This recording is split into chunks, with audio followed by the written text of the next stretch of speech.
Well, it's lovely to be out on such a sunny evening in Edinburgh, but it's a shame that we have to be out tonight protesting against the two-child cap and the rate clause.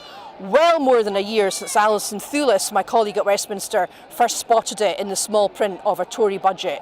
Very glad to see such a huge demonstration today and so many people still coming along 1 year after the rate clause came into force to show their opposition to this vile and despicable policy.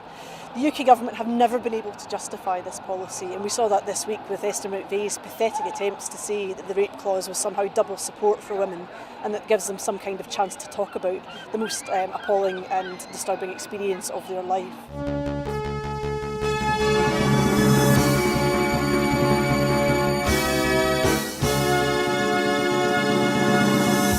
As you can see behind me, we're at the very beginning of the All Under One Banner rally. You can obviously hear the pipers behind me as events are about to kick off.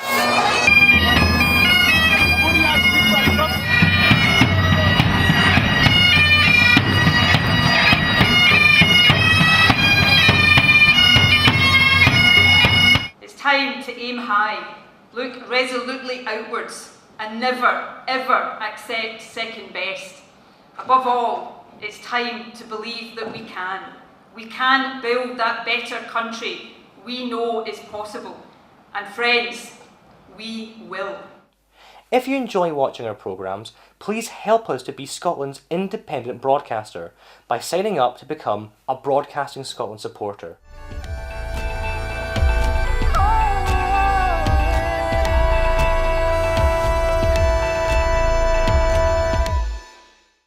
Wherever you stand, get the fresh view of what's happening in Scotland with iScot. Celebrate everything about our country with intelligent, in-depth insight from lifestyle, culture to puzzles, and all the opinions you'll need. Whether it's digital or by post, subscribe now to iScot.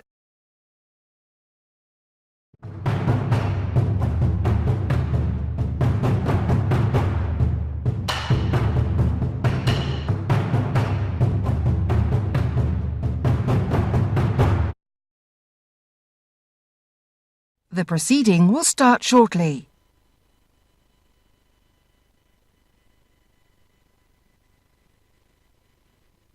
The proceeding will start shortly.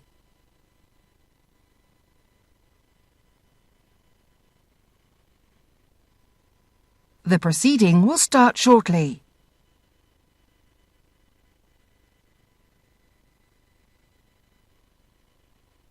The proceeding will start shortly.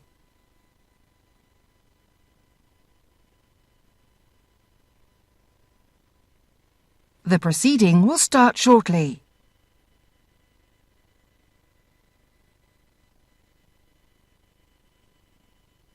The proceeding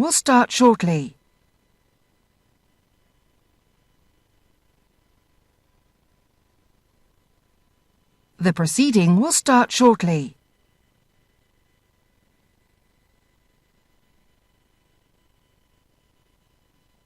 The proceeding will start shortly. The proceeding will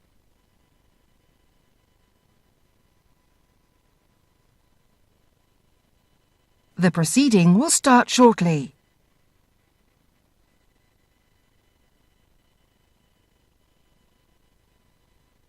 The proceeding will start shortly.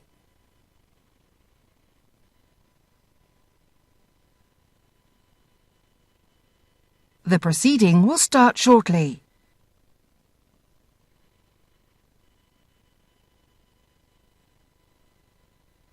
The proceeding will start shortly.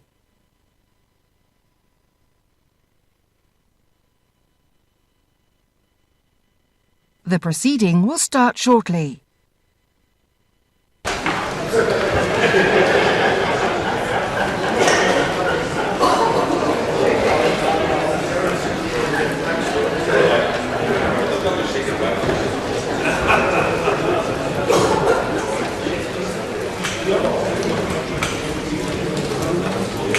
Order! Order! Questions to the Secretary of State for Scotland, Patrick Grady. Yes, Mr. Speaker. to see the benches so busy for Scotland questions. Question number 1. The Secretary of State for Scotland, Secretary David Mundell. Thank you. I share the honourable member's pleasure at so many present on those benches. Mr. Speaker, with permission, I will answer questions 1, 7 and 8 together. I have regular meetings with my right honourable friend, the Prime Minister, and colleagues, and have discussed the benefits of the withdrawal agreement and political declaration for Scotland and the whole of the UK. Patrick Grady. Mr. Speaker, does he accept that there's no form of Brexit which is economically better for Scotland than the current deal we have, which is membership? And so on that basis, will he take this opportunity now to rule out a no-deal cliff-edge Brexit by extending Article 50? Mr. Speaker, there's one sure and clear way to avoid a no-deal Brexit, and that is to vote for the Prime Minister's deal. But on every occasion that the SNP have had to do that, they have declined. And indeed, what they have sought to do is to bring a no-deal Brexit closer to reality. Brown. Thank you, Mr. Speaker. Instead of these weasel words and standard answer, will he answer the question? Given he agrees no deal would be a disaster, does he agree to extending Article 50 to rule out a no-deal scenario? Mr. Speaker, I agree that we should leave the EU with a deal. The SNP position is to contrive to bring about a no-deal Brexit and the chaos and disruption that they know that would bring to Scotland. Peter Grant. Thank you, Mr. Speaker. It's just as well the 3 strikes and you're out rule doesn't apply here. The Secretary of State would be one dodged question away from an early bath. The Secretary of State on other occasions had been very keen to know what Plan B was. So what has he told the Prime Minister his Plan B is? When, not if, but when the Prime Minister's rotten deal is rejected again, is his Plan B no deal, or is it to extend Article 50? And why is he so coy about telling us what it is? Mr. Speaker, firstly, I absolutely refute the honourable gentleman's description of the Prime Minister's deal. The Prime Minister's deal is a good deal. This House has set out, by a majority, has set out changes it wants to that deal, and the Prime Minister is seeking that deal. But if members on the SNP benches really don't want no deal, they should be backing a deal. Masterton. Mr. Speaker, can the Secretary of State confirm that, having spent months propping herself in front of every TV camera going demanding a seat at the table, the First Minister of Scotland was extended an invitation to a series of key meetings by the Prime Minister, which she couldn't even then be bothered to attend? Mr. Speaker, my honourable friend is correct. For whatever reason, the First Minister has chosen not to attend the Cabinet subcommittee chaired by the Prime Minister on EU exit preparedness. What she has, however, been prepared to do is to go on television and say that she would not accept any deal. No matter what a deal contained, she would not accept a deal. And to me, that is the most powerful advocate for a no-deal Brexit. Colin Clark. Mr. Speaker, Her Majesty's Government Agricultural Bill will give essential legal clarity for farm payments after 2020 and safeguard the UK frameworks as we leave the EU. Would the Secretary of State agree this is in marked contrast to the SNP Scottish Government, even at this late stage, who refuse to be part of the bill, leaving Scottish farmers in the dark and at risk?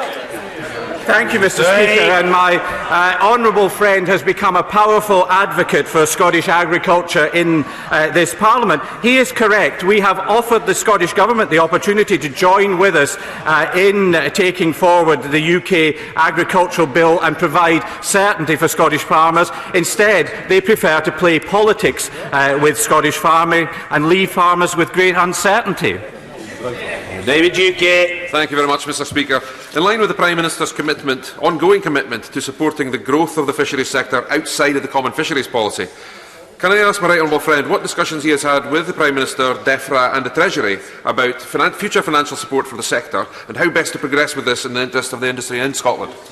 Well, as my honourable friend will know, both the Prime Minister and the Secretary of State for DEFRA have made very clear their support for the industry, and indeed this afternoon I'm meeting with the Secretary of State for DEFRA, and that will be one of the issues on our agenda. Ian Murray. Thank you, Mr. Speaker. We've seen over the last few weeks the number of businesses who have been warning about Brexit and the government's strategy on Brexit.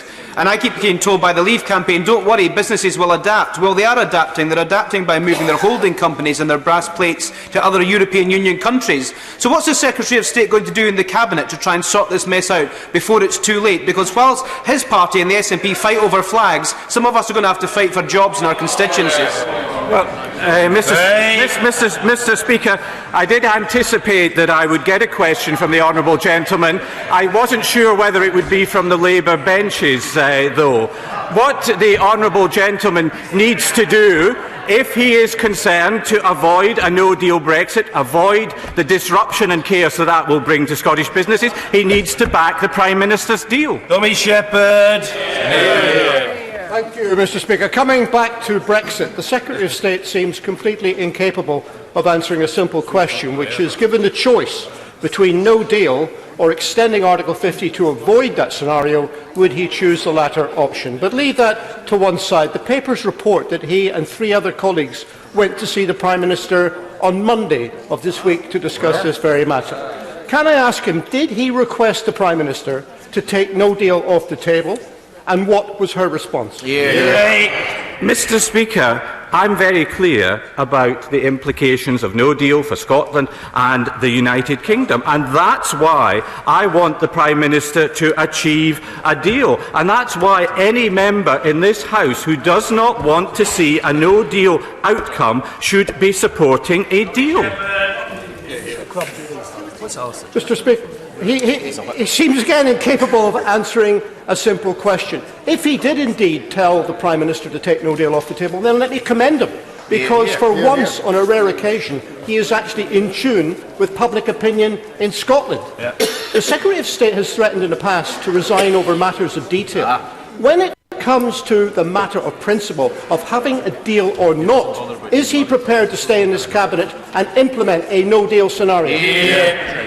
Well, Mr. Speaker, the honourable gentleman puts his finger on the key question. It's about having a deal or not. And when that question has been asked, the SNP have always been in the not column, contriving to bring about a no-deal Brexit for Scotland. I am in the deal column. I voted for the deal in the meaningful vote, and I will do so again.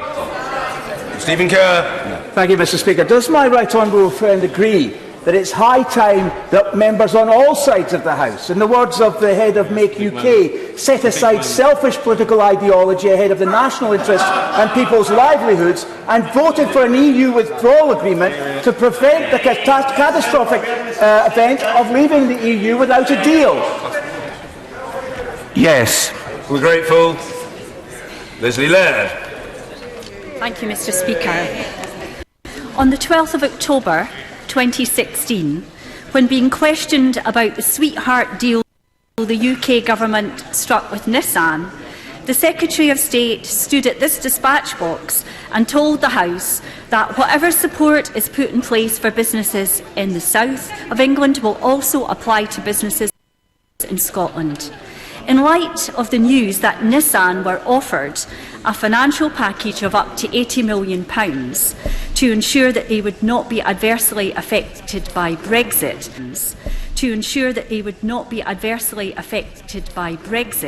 can he detail the financial assistance that he has made available to Scottish businesses to ensure that, like Nissan, they are not adversely affected by Brexit? Well, Mr. Speaker, I'm very pleased to see the honourable lady on the Labour benches, since she's reported that she would be willing to give up her seat to the SNP in order that there should be a Labour minority government propped up by the SNP. I stand by what I said in the previous statement. We stand ready to support businesses in Scotland. There's a huge amount of government support has gone into supporting businesses in Scotland since the Brexit vote, and that will continue to be the case. Can I just very gently say to members on both sides of the House, the style is altogether too languid. Sorry, but it's too languid. There are a lot of people wanting to get in. Short questions, short answers, and let's move on. Let's do that. Well, let me reassure the honourable gentleman, I'm going nowhere. I'm Labour through and through.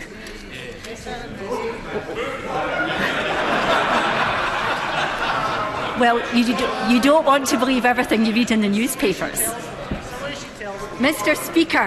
Speaker, recently Nissan, Honda, Jaguar Land Rover, Airbus, Sony, Panasonic, the FSB, the CBI and many others have said that this government's incompetence over Brexit is already meaning jobs being lost. Everyone here knows the Prime Minister's deal is dead. So, before he is going to let this circus continue, or is he going to pull his head out of the sand, take no deal off the table, because it's what business wants, it's what Parliament wants, and it's what the country wants? Mr. Speaker, what the country wants is to have this sorted. They want to leave the EU with a deal, and the Honourable Lady and her colleagues should be supporting the Prime Minister in that endeavour. Drew Hendry. Question number 2, Mr. Speaker. Mr. Speaker, with permission, I'll answer questions 2 and 5 together. The Immigration and Social Security Coordination EU Withdrawal Bill will help us deliver the new single skills-based immigration system we want, one that maximises the benefits of immigration and demonstrates that Scotland and the UK are open for business. Drew Hendry. I've heard his answer, but what faith can the people of Scotland have in the new immigration bill or his government when, even after having raised it with the Prime Minister, with a promised intervention from the Home Secretary, the Home Secretary's office tell me yesterday they've lost the file on Dennis Amundi, the serving British soldier in Seven Scots who's been denied a visa for his young daughter. Will the Scottish Secretary now get personally involved in this travesty? Well, I'm very disappointed to hear what the honourable members had to say, and yes, of course I will. C. MacDonald. Last week, the National Farmers Union of Scotland told the Immigration Bill Committee that free movement works and should continue, that the government's seasonal workers pilot was not nearly enough, and that post-Brexit immigration proposals do not make sense and are very obstructive. Given the UK-wide system is not working for Scotland's farmers, will the Secretary of State argue for different immigration rules to apply in Scotland? Mr. Speaker, I'm glad the honourable gentleman references the seasonal workers scheme that my honourable friend from Angus did so much to champion. But he is very selective in the evidence that he's listening to that was taken at the Scottish Affairs Select Committee, because the clear view of businesses giving evidence is that they do not want a separate Scottish immigration system. Douglas Ross. Speaker, further to that point, will the Secretary of State confirm that the CBI have said that a UK-wide immigration policy is the correct route, and that is right for my Murray businesses and businesses across Scotland?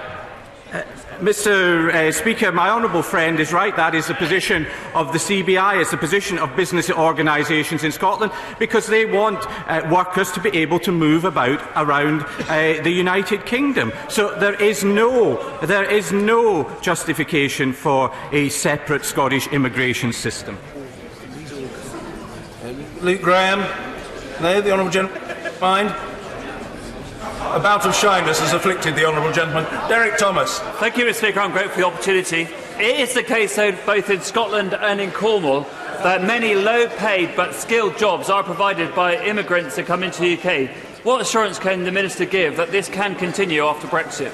The question is purely about Scotland. Yes, well, in relation to Scotland, Mr. Speaker, the point that I make is that the immigration white paper is a consultation. It's a 1-year consultation, and those businesses, such as those that he referenced, should take part in that and make the very point that he's made. Deep Wishart. It certainly feels different up here on these benches today, that's for sure. But can I ask the Secretary of State, what would he say to the young people of Scotland? Because of... It's very unusual. I've never been unable previously to hear the honourable gentleman, but what I would say is blurt it out with vim, man. Peter Wishart. Well, I am, Mr. Speaker, but can I ask the Secretary of State, what would he say to the young people of Scotland who, because of his Tory Brexit, will be denied the rights and opportunities to live, work and love across the continent of Europe? What does he say to them on that? Mr. Speaker, the honourable gentleman gives a very solid reason as to why he and his colleagues should be supporting the Prime Minister's deal, which sets out these very issues. Instead, he would far rather have a no deal and set about the chaos and disruption he believes would further the cause of independence. Kevin Foster. Thank you, Mr. Speaker. I must say, whilst my honourable right honourable friend for Totnes no longer sits on this side of the House, she still remains my honourable friend. But returning to the question, would the Secretary of State agree with me that the immigration bill must not include provision for Scotland to join the Schengen area, which would undermine the common travel area and potentially see a border with England? Mr. Speaker, of course there are those in this House who would like to see Scotland have a border with England, but not this government, and it will never do anything that would bring that about. Jardine. Thank you very much, Mr. Speaker. Would the Secretary of State for Scotland agree with me that Scotland needs more immigrants and it needs more workers? Would he therefore support lifting the ban on asylum seekers working when they come to this country? Mr. Speaker, asylum seekers are a clear category and dealt with under some very specific rules, but I do agree with the Honourable Lady's general proposition, and that's why I encourage her and others to engage with the consultation set out in the Immigration White Paper. Bill and the Immigration White Paper go hand in hand. The bill ends freedom of movement, and the White Paper sets out the proposed immigration criteria once free movement ends. But the Secretary of State surely should be championing the pressing demographic and skills needs of Scotland at the Cabinet table. My first job in the shipyards after graduating paid £24,000. Many of my colleagues from across the EU and further afield earned similar amounts. They brought great expertise to our industry. Indeed, given that the average salary in Scotland is around £23,000 and the average care worker in Scotland is paid £18,000, what is he going to do to ensure that this ridiculous arbitrary salary cap is consigned to the bin where it belongs? The honourable gentleman makes valid points, and they will all form, I am sure, part of the one-year consultation that is ongoing, and I certainly will be advocating those sort of points in that consultation. Trellian. 3, Mr. Speaker. Minister Belstride. Thank you, Mr. Speaker. Growth deals lie right at the heart of the UK government's support for Scotland, which is why we have committed £1.3 billion to support the existing 7 city and growth deals, and we remain committed to the Borderlands Growth Deal. Thank you, Mr. Speaker. The Borderlands deal is a wonderful opportunity to help economic growth across what we in the Borders consider a completely invisible line and not a border at all for practical purposes and day-to-day living. So can the Minister assure me, and it's lovely to have a Treasury Minister answering the question, that we are going to get full support from the Treasury to ensure that we have a really strong, well-built growth deal? Minister. I can certainly reassure my honourable friend, as a Treasury Minister, that the Treasury remains firmly engaged with local partners, ensuring that we have the best possible deal for the Borderlands, including her part of the UK. Robert Halfon. Mr. Speaker, transport and healthcare policy both fall within the competence of the Scottish Government. Nevertheless, the UK Government remains open to discussing best practice with the devolved administrations. Robert Halfon. Thank you, Mr. Speaker. NHS car parking charges were scrapped in Scotland in 2008, saving patients, visitors and staff £35 million. Will my honourable friend work with the rest of the UK Government to scrap hospital car parking charges across the UK? Mr. Speaker, I'm sure that my colleagues in the Cabinet and with the relevant responsibilities will have heard my honourable friend's plea, and he has in the past on such matters been a very effective campaigner. Theresa Villiers. Question number 6, Mr. Speaker. Thank you, Mr. Speaker. The UK promotes UK FDI throughout the world. In 2017, 76,000 new jobs were created in the UK as a consequence, 141 FDI projects in Scotland, creating around 4,000 jobs in Scotland. Theresa Villiers. Will he agree that one of the reasons behind record levels of foreign direct investment into Scotland is its place in the United Kingdom, the most successful political union in history? Mr. Speaker, I would agree entirely with that. Scotland benefits enormously through being part of what is the world's 5th largest economy, one of the most dynamic and successful economies in the world. Stuart Malcolm MacDonald. Thank you, Mr. Speaker. Does the Secretary agree with me that the First Minister has an important role to play in bringing foreign investment to Scotland, and that any criticism, including those from his own colleagues in Holyrood, border on the provincial to the ridiculous, unless, of course, they believe that the office of First Minister is a stay-at-home job? Well, of course, Mr. Speaker, the First Minister has a critical role in ensuring investment is channelled towards Scotland, but I don't believe that promoting Scottish independence is a way of attracting investment. Kirsten Mr. Speaker, on the First Minister's recent trip to Canada, it was reported that she didn't mention Scotland's proudest export, Scotch whisky, once. Does the Minister agree with me that, in fact, the best way for the First Minister to secure more foreign direct investment into Scotland is to stop prancing around the world flogging independence? And what she should be doing is being back in the country that she is supposed to be leading. She should be reducing taxes, bettering our public services and making Scotland a lucrative place. My honourable friend is entirely right. Increasing investment in Scotland is not about promoting Scottish independence. It's about promoting Scottish products and business. We froze duty on whisky at the last budget. Whisky itself represents about 20% of all the food and drink sales from the United Kingdom, and we will stand behind that and other Scottish exports. Bill Grant. Question number 9, Mr. Speaker. Mr. Speaker, with permission, I'll answer question 9 and 11 together. As members of the Ministerial Covenant and Veterans Board, I work closely with the Secretary of State for Defence and the devolved administrations on the ambitious UK-wide veteran strategy encompassing education and mental health to address the needs of veterans in all parts of the UK, including Scotland. Bill Grant.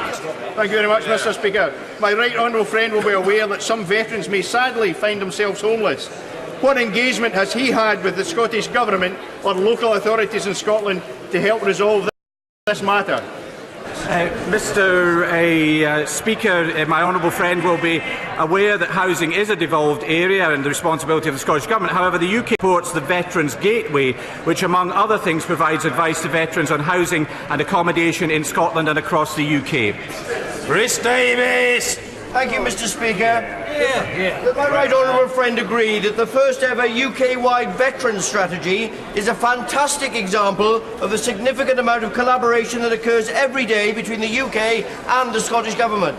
Mr. Speaker, yes, indeed, I'm very happy to confirm that. And although we see a lot of politicking in this chamber and in Holyrood, the fact is that on a day-to-day basis, the Scottish Government, UK Government, and indeed the Welsh Assembly Government can work productively together. Angela Crawley. Question 10, Mr. Speaker. Well done. Mr. Speaker, bank branch closures are commercial decisions. They are not for government. However, we do recognise the difficulties that they create, which, amongst other measures, is why we are committed to banking facilities within our post office network. Order. A lot of very noisy private conversations taking place. This is unsound on 2 counts. First of all, it's rather a discourtesy to a senior member of the government. Though he seems modest about it and unperturbed, I am not. And secondly, it means the House is deprived of the joy of listening to the Minister's mellifluous tones. So the Minister is welcome to continue at a suitable pace with his answer. Minister. Thank you very much indeed, Mr. Speaker. And I was just concluding by saying that we are fully committed to the 11,500 post offices up and down the United Kingdom, most of whom provide banking services. Speaker, Santander will be closing 15 branches across Scotland, including Lanark in my constituency. Now, people and businesses across Clydesdale depend on this service, and that cannot be delivered by a post office. Will the Secretary of State call a halt to these closures?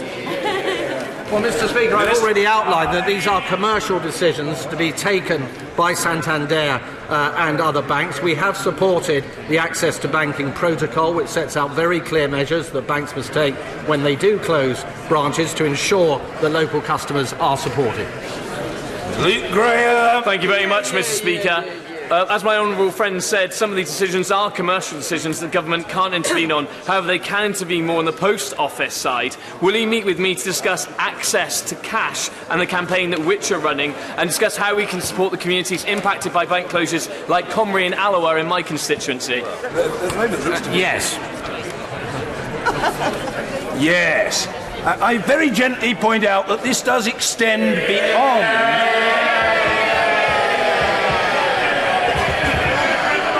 It does extend beyond the particular bank branches with which the Honourable Lady is concerned.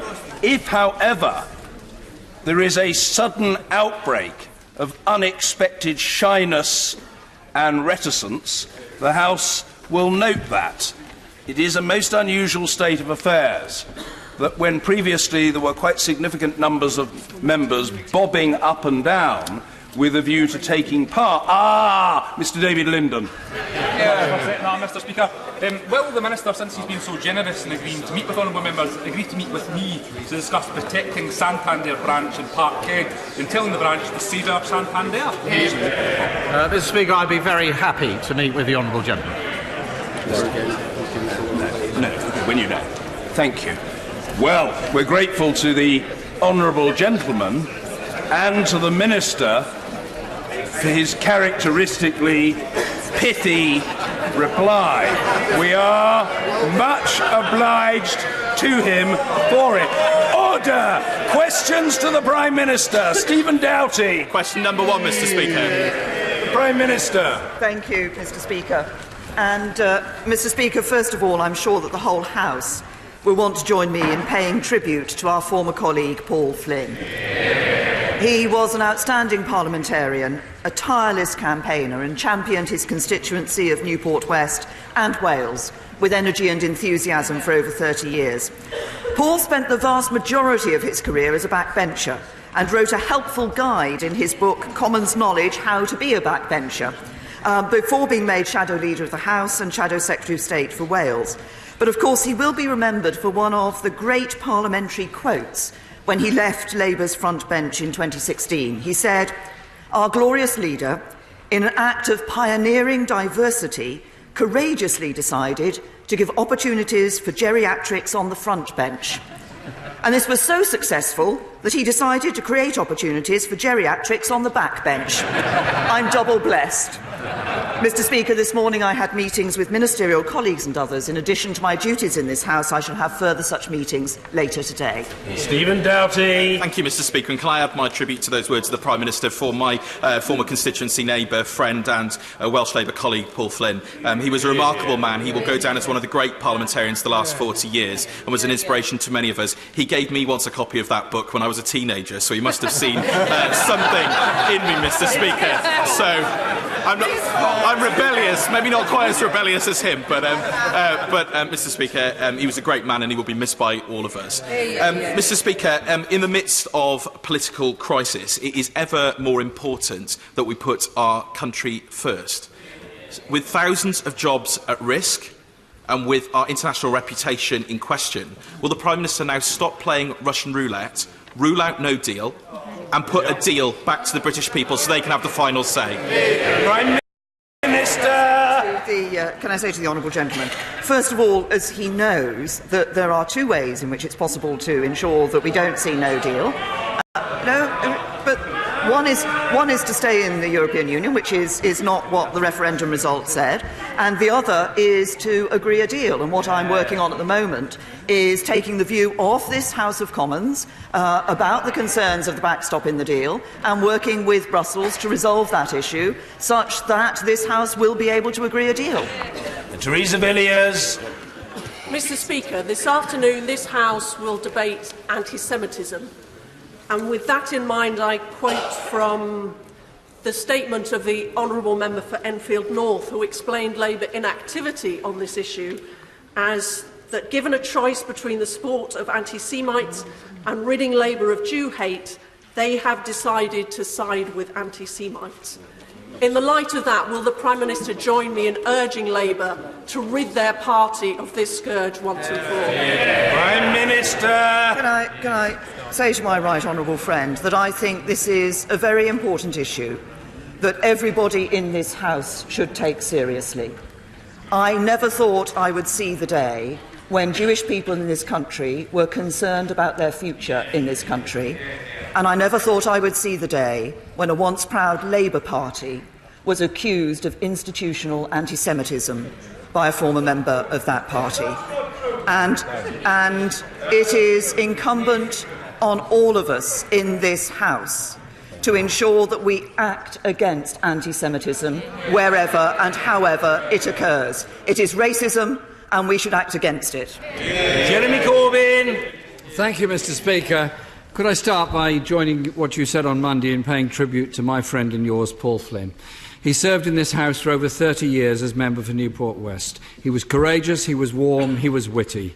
And as the Prime Minister pointed out, when he served briefly on the Shadow front bench, he came to the first Shadow Cabinet meeting and welcomed to me my diversity project to promote octogenarians to the Shadow Cabinet.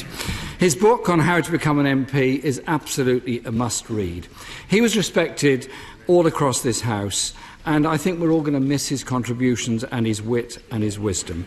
Our deepest condolences to his wife Sam and all of his family and all of his much wider family all across Newport and all across Wales. He was a truly wonderful man and a great and dear friend.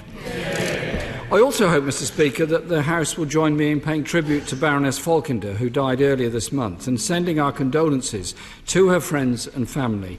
When Marcia served with distinction as Political Secretary to Harold Wilson, she was subjected to a long campaign of misogynistic smear and innuendo, and I think she suffered a great deal as a result of it. And we should remember the great work she did as Political Secretary to Harold Wilson.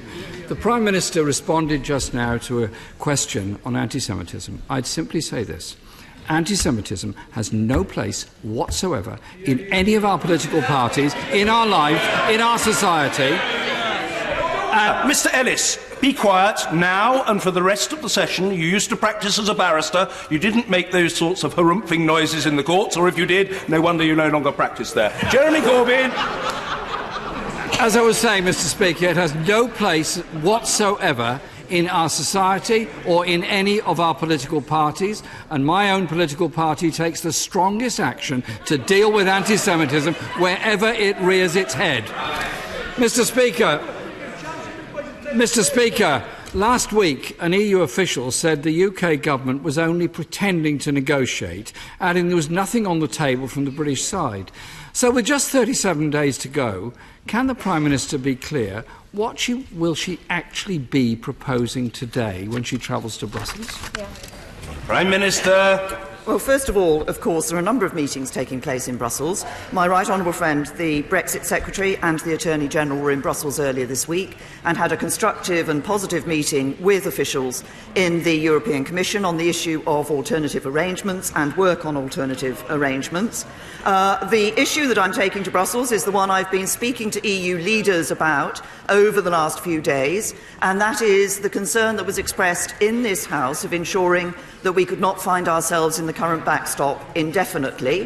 There are a number of ways that I've identified on a number of occasions at this dispatch box to deal with that. I've referenced the work on alternative arrangements. There is also the options of an end date or a unilateral exit mechanism, legal work, What matters in all of this is legally binding changes that ensure that we address the concern that has been raised by this House. That is what I will be discussing with the European Commission and will continue to discuss with them and European Union leaders.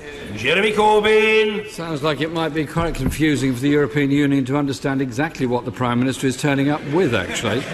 Mr. Speaker, she's had three groups of backbenchers working on three proposals. Firstly, to remove the backstop. Secondly, to make the backstop time limited. And thirdly, to give the UK the right to exit unilaterally. So which of these proposals is the Prime Minister negotiating for today? 1, 2 or 3?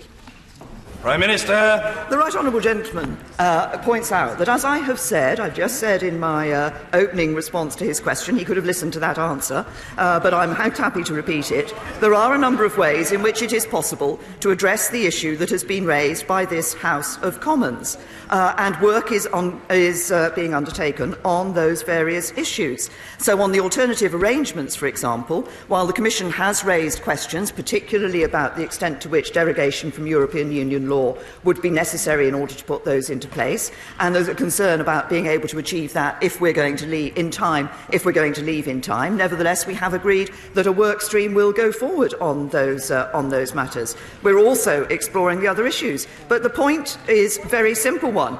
It isn't just a question of saying to the European Union, actually, this is just the one thing. It's a question of sitting down with the European Union and finding a solution that is going to deliver for the people of Northern Ireland and Ireland, that is going to ensure that we deal with the concern that has been raised here in this House of Commons, and that is going to enable a deal to be brought back to this House of Commons, which this House of Commons can support, so we leave on the 29th of March with a deal.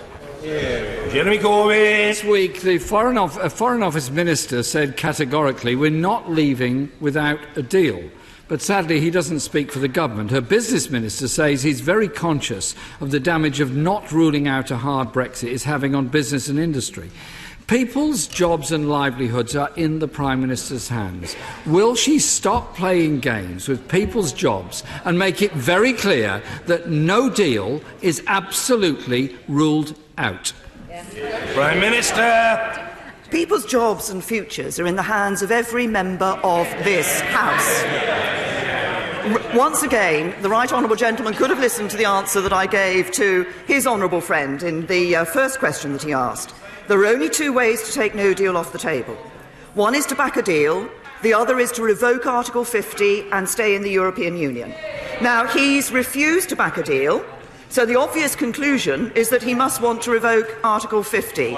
So he can stand up now and tell us what his policy is, to back the deal or stay in the European Union.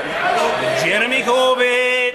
Well, I did write a very nice letter to the Prime Minister setting out what our views were. I'm sure she received it and read it, and I hope she's going to think on it. But it appears, Mr. Speaker, that the Right Honourable Member for West Dorset is right when he said last week, this government and my Prime Minister will actually prefer to head for the exit door without a deal in the event her deal does not succeed. And he went on to say it's a terrifying fact. Mr. Speaker, thousands of car workers in Derby, Sunderland, Birmingham and Swindon are facing redundancy. Does that matter to the Prime Minister? Prime Minister. I say to the Right Honourable Gentleman, first of all, we have seen decisions taken by car manufacturers, and obviously the decision this week by Honda is one that is deeply disappointing. They have made absolutely clear that this is not a Brexit-related decision. This is a decision about the change that is taking place to the global car market.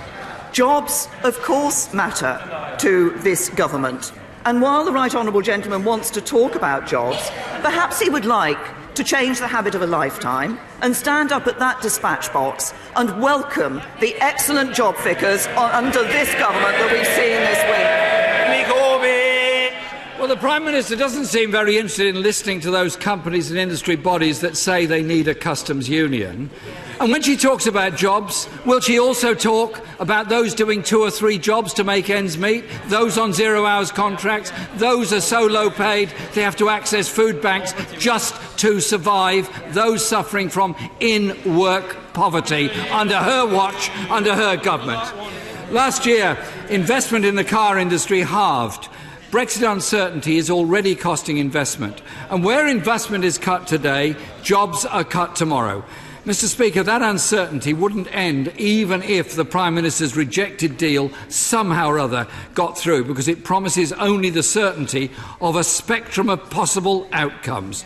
So will the Prime Minister see sense and offer business and workers the certainty of a customs union that could protect jobs and industry in this country? Prime Minister. The Right Honourable Gentleman will also have heard from car manufacturers is their support for the deal that the government negotiated with the European Union. But if he wants to talk about jobs, I'm very happy to talk about jobs, because what have we seen in the latest figures? Employment at a record high, unemployment at its lowest since the 1970s. 96% of the increase in employment in the last year has come from full-time work. Youth unemployment has almost halved since 2010, and female employment is at a record high. But what did... Oh, it's all very well shouting from the front bench. Let's look at what record we saw under the Labour Party in government. Order, Mr Lavery. Calm yourself. You have applied to be a statesman, but there is an apprenticeship, and you have to undergo it, and it is not assisted by that sort of sedentary ranting. Jeremy Corbyn. I beg your pardon, the Prime Minister is continuing her answer. Mr Speaker, so let's look at the record that the Labour Party had in government in terms of employment. Unemployment rose by nearly 500,000 under the Labour Party. Female employment rose by 26%. Female unemployment rose by 26%. Youth unemployment rose by 44%. And the number of households where no one had ever worked nearly doubled. That is a record of a Labour government where the working people pay the price of labour. And, Mr Speaker, child poverty halved under the Labour government. We invested in Sure Start in children's centres. We invested in a future for young people. She should get out a bit more and hear the anger of so many young people around this country of what they are suffering from now under her government, under her watch. The chair, Mr Speaker, of the manufacturers organisation Make UK said yesterday, "I'm saddened by the way that some of our politicians have put selfish political ideology ahead..." You should hear the rest of it first. Ahead of the national interest and people's livelihoods, and left us facing the catastrophic prospect of leaving the EU next month with no deal. The Society of Motor Manufacturers and Traders, Food and Drink Federation, National Farmers Union and the CBI all want a disastrous no deal ruled out. Along with the TUC, many also support the UK being in a permanent customs union. A little over a month ago, and this government has failed to put the country first. The crisis of jobs going, industries under threat, and the Prime Minister indulges in what our own business minister calls fanciful nonsense. When is she going to put the interests of the people of this country before the interests of the Conservative Party? Prime Minister! To the right honourable gentleman, can I say to the right honourable gentleman, he has consistently put his party political interest ahead of the national interest. We can take no deal off the table by agreeing a deal. Yet at every stage he has acted to frustrate a deal. He has acted to make no deal more likely. But that's not surprising from this Labour Party, because what do we see from his Labour Party? Hamas and Hezbollah friends, Israel and the United States enemies, Hatton a hero, Churchill a villain. Attlee and Bevan will be spinning in their grave. That's what the right honourable gentleman has done to a once proud Labour Party. We will never let him do it to our country.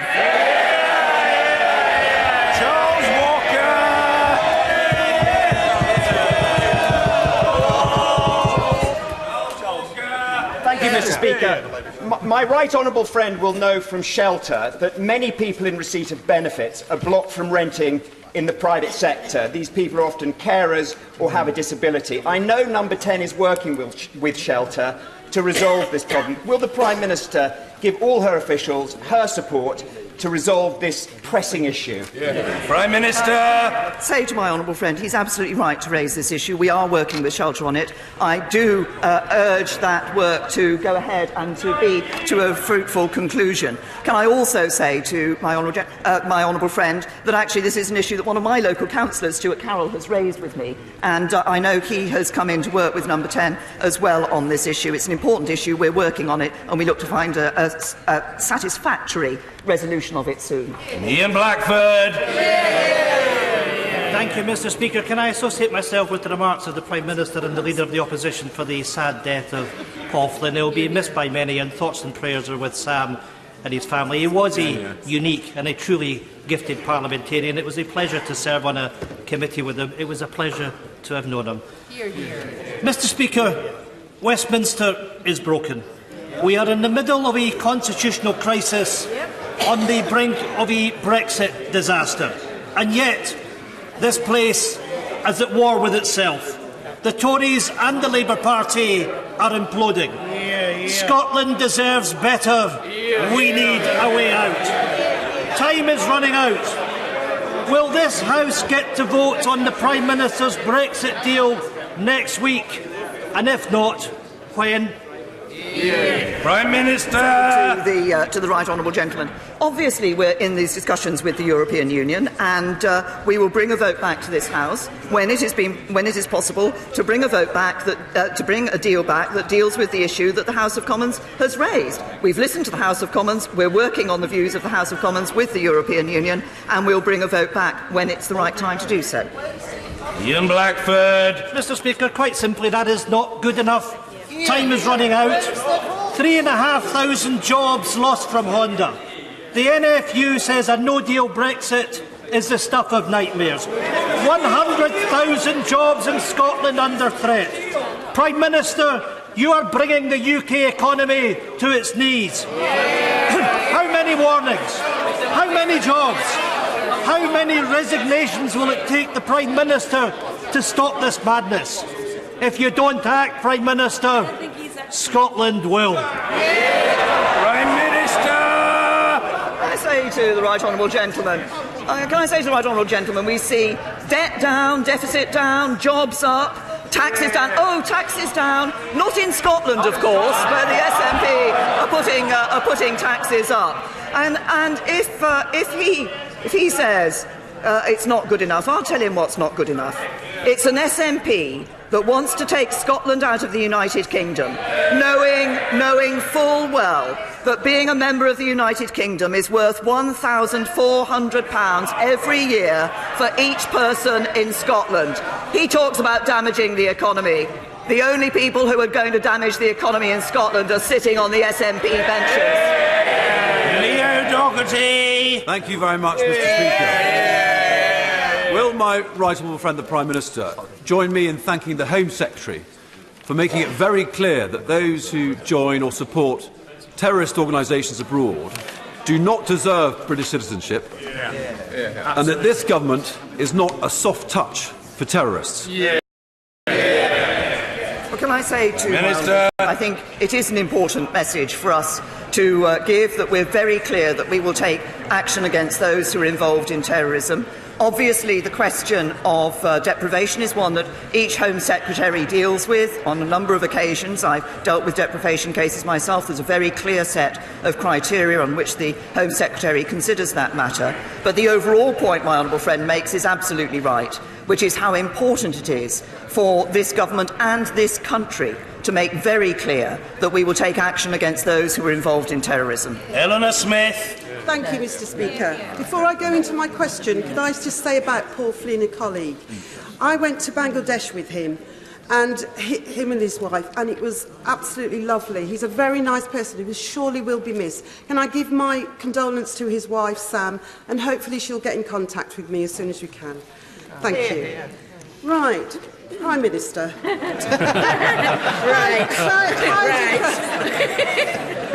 Heidi Prescott is a little girl who lives in my constituent. She was born with a rare muscular wasting spinal disease called spinal muscular atrophy. She is 10 years old and her condition is worsening.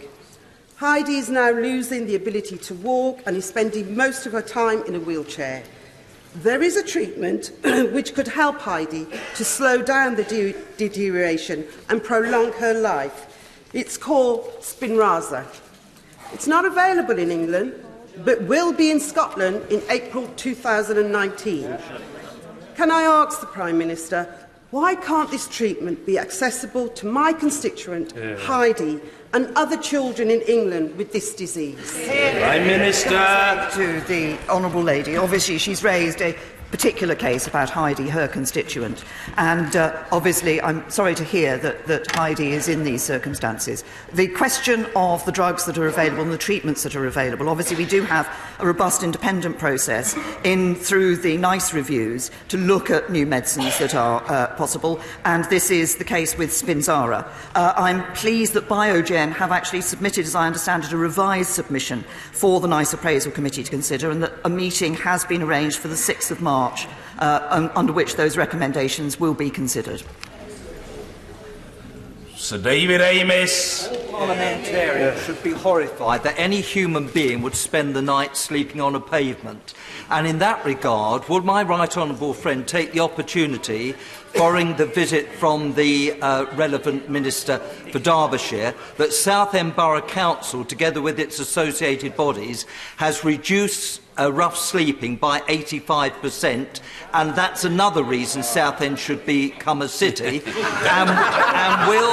and will the government do all it can to address issues of alcohol abuse and mental health? Prime Minister. Friend, that well done for getting in his bid for Southend once again to be a city, in that he raises very important issues. We are addressing these issues of alcoholism and mental health, and of course often these are issues that are connected, where people do find themselves homeless or rough sleeping. I'm happy to congratulate Southend Council on the work that they have done to reduce rough sleeping in their area. I'm pleased to say that the Rough Sleeping Initiative, which the government has introduced, is where we're working with local authorities with the highest levels of rough sleeping, has seen in those areas rough sleeping falling by 23%. So action is being taken, it is having an impact. Of course there is more to do, and we do focus on those issues which underlie the problems that those find themselves rough sleeping are experiencing. Matthew Pennicook. Thank you, Mr. Speaker. Hundreds of leaseholders in my constituency and many thousands more across the country are not only still living in privately owned buildings covered in dangerous Grenfell-style cladding, they have no idea whether they will have to pay the full costs of remedial works and interim fire safety measures. I'm sure the Prime Minister will tell me that she expects building owners not to pass on these costs and that nothing is ruled out. But all my constituents want to know is, when will the government act to make private owners pay rather than just continue to ask them nicely? Minister. The honourable gentleman, I think he has heard me respond on a similar issue on this before, because we have repeatedly called on private building owners not to pass costs on to leaseholders. As a result of our interventions, 216 owners have either started, completed or have commitments in place to remediate, and 50 are not cooperating, but we're maintaining pressure on those and we rule nothing out. We have established a task force to oversee the remediation of private sector buildings, and that is actively working to do just that. Anne-Marie Trevelyan. Thank you, Mr. Speaker. Sometimes our public services fail to provide our military personnel, the veterans or their families with the support that they need, and they have nowhere to take their case for arbitration. Would the Prime Minister meet with me to discuss my campaign to create an Armed Forces Covenant Ombudsman, so that those who've served our country will know they are valued? Well, can I first of all thank my honourable friend for the way in which she has worked to champion the Armed Forces Covenant and the interests of the armed forces. And of course, we should all recognise the sacrifice and dedication of our armed forces and the work they do for us day in and day out. I'd be very happy to meet with my honourable friend and discuss the proposal that she has. Tonia Antoniazzi. Thank you, Mr. Speaker. Prime Minister, alongside the tributes paid to our late dear colleague Paul Flynn, I hope she will join me in recognising his dogged determination in his fight for the legalisation of medicinal cannabis. Since November, however, the rescheduling of medicinal cannabis hasn't changed anything. Not a single new NHS prescription has been issued, causing the families of children with epilepsy, in particular, unbearable suffering. It's evident that someone somewhere is blocking it.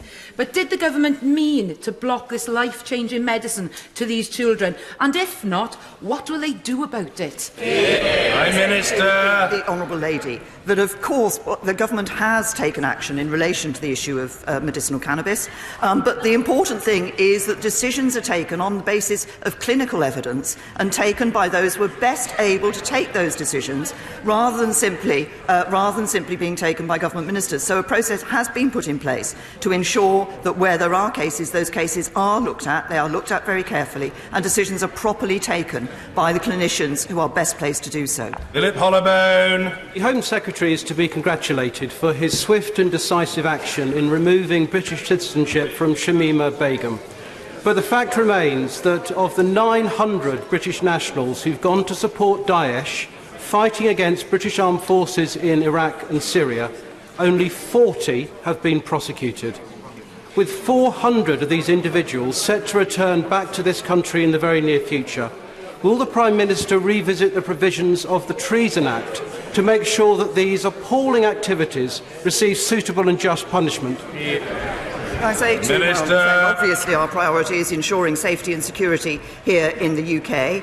And we also recognise that anyone who's travelled to Syria has not only put themselves in considerable danger, but potentially poses a serious national security risk. And any British citizen who does return from taking part in the conflict must be in no doubt they'll be questioned, investigated and potentially prosecuted. It is right that we follow that process, but I'm sure my honourable friend will also accept that one of the issues in looking at prosecution is ensuring that there is evidence to enable prosecution to take place. But decisions on how people will be dealt with are taken on a case-by-case basis to make sure the most appropriate action is taken. And of course, what we are doing is ensuring in every decision that we put the protection of the public and the safety of the public first. Tom Brake. The Prime Minister is correct. History will judge us all. History will judge us all. And those in positions of authority will be particularly harshly judged. People like the Prime Minister and the Leader of the Opposition for dividing the country and dividing their parties. So will the Prime Minister finally rule out no deal and stem the bloodletting in British jobs, dismiss the nonsensical notion of a jobs-first Brexit, and extend Article 50 to enable the people finally to vote on what is the sole justification that she sees for backing Brexit, and that is the will of the people? Can I say to the Prime Minister, if he is so concerned about ensuring that we don't leave the European Union without a deal, then he has a simple route through it, and that is to back the deal that the government brings back from the European Union. Sir Oliver Heald. Prime Minister join me in paying tribute to my old friend Steve Diamond, a haemophiliac sufferer who was infected with blood which was contaminated. He fought bravely for many years, over 20 years, showing great bravery and also resilience, and was supported throughout by his wife Sue. He was very grateful when the inquiry was set up, the Langstaff inquiry. And does she agree with me that it is vital that all the necessary NHS documents and all the medical notes which may be needed by that inquiry are available to it so it can be fully comprehensive? Well, first Minister. Of all, join my right honourable friend in paying tribute to Steve Diamond. The contaminated blood scandal was an appalling tragedy. It should never have happened, and it's vital that victims and their families who've suffered so much get the answers and justice they deserve. And they've waited, as we all know, they've waited decades for this. I'm assured by the Department for Health and Social Care that they have sent thousands of documents to the inquiry already and will send more when necessary. But we are committed to being open and transparent with the inquiry, and we have waived the usual legal privileges to assist the process. It's important that this inquiry is able to get to the truth. Phil Wilson. Prime Minister, since 2010, Conservative governments have taken £6 billion out of the North East. Can we have it back, please? Prime Minister. Can I say to the honourable gentleman, this is a government. This is a government that is ensuring that we're working across the whole country, that we're delivering an economy for everyone across the whole country. And he talks about billions of pounds in relation to the North. He might just want to reflect on the £13 billion being put into transport in the north of this country. Ricklefield. Prime Minister, join me in welcoming Councillor Anne Meadows, who today left the Labour Party in neighbouring Brighton Hove, has crossed the floor, joined the Conservatives, who are now the largest group on Brighton Hove Council. And the reason Councillor Meadows has left the Labour Party is because of the rise of anti-Semitism and bullying that she and her colleagues have experienced under Momentum activists. So much so that only 7 of the 23 councillors there will be re-standing in May. Does the Prime Minister agree that now anti-Semitism is rife throughout the whole of the Labour Party? Yeah, Minister. Can I first of all agree with my honourable friend? As she says, a long-serving Labour councillor, Anne Meadows, in Brighton and Hove, has today chosen to leave Jeremy Corbyn's Labour Party and join the Conservatives. And that's due to the bullying and anti-Semitism she has received from Momentum and the hard left. And that's the harsh reality that decent, moderate Labour councillors are having to face every day due to Jeremy Corbyn's failure to stand up to bullying and racism in his party. And we welcome her with open arms into the Conservative Party. I'm sure she will be an excellent Conservative councillor. Rosie Duffield. Thank you, Mr. Speaker. I have a constituent who is left doubly incontinent following a serious and very violent sexual assault. She previously had a lifetime award of disability living allowance. However, recent PIP assessments have concluded that she is not entitled to DLA or the mobility components of PIP, despite this extremely difficult condition dominating every aspect of her daily life. Will the Prime Minister please ask the Secretary of State to look urgently at the DWP's failure to recognise the impact of this very serious condition? Prime Minister. I recognise that I'm not able to respond to the individual details of the case at the dispatch box, but I will ensure that the Department for Work and Pensions and the relevant minister looks at that case and responds to the honourable lady. David Tredynick. Improving mental health care has rightly become a priority for the government. But can my right honourable friend, the Prime Minister, tell us, is the government doing anything to improve the situation concerning mental health for NHS staff who are hard-pressed and deserve support? Well, Minister raises an important point, because obviously our dedicated NHS staff day in and day out are delivering unwavering commitment in caring for us all, and obviously it is necessary that we ensure that their mental health is looked after. We're setting up a dedicated mental health support service which will offer NHS staff confidential advice and support 24 hours a day. It'll be staffed by qualified professionals who have had training in situations that are unique to the National Health Service, and will ensure that mental health referrals from either a GP or an occupational health clinician for NHS employees are fast-tracked. It's right that the mental and physical well-being is at forefront of our health service. It's right that we are taking this action to support our dedicated NHS staff. Caroline Lucas. Thank you, Mr. Speaker. The Local Government Association has identified a potential £1.6 billion deficit for special needs education, but the government's responded with a paltry £350 million. So as a result, head teachers in my Brighton constituency are literally having sleepless nights. Vital reading programmes for children with SEN are being cut, crucial support staff are being lost. So instead of repeating her usual line on schools funding, will she agree to meet a delegation of head teachers from Brighton so she can hear direct from them about the real pain that's being caused? Can I say to the Honourable Lady, first of all, I'm sure the Honourable Lady will look forward to working well with the largest group on Brighton and Hove Council now, the Conservative group on Brighton and Hove Council. She raises this issue about education funding. She refers to answers I've given in the past, because we have been putting more funding into education. We have been doing that in a number of ways. We have announced extra support, as she said, for children with complex special educational needs, and that's building on the £6 billion which is in place for that this year, the highest level on record. The Honourable Lady says it's not enough, but it is the highest level on record, and we are also putting money into new school places and better facilities for children with special educational needs. Robert Goodwill. Thank you. Communities up and down the country are installing defibrillators. The village of Brompton in my constituency has one in a former telephone box, a stone's throw away from the main road, but not directly visible from it. Does the Prime Minister think it would be a good idea if we had a nationally approved defibrillator road sign so that these life-saving devices could be quickly accessed in the event of an emergency?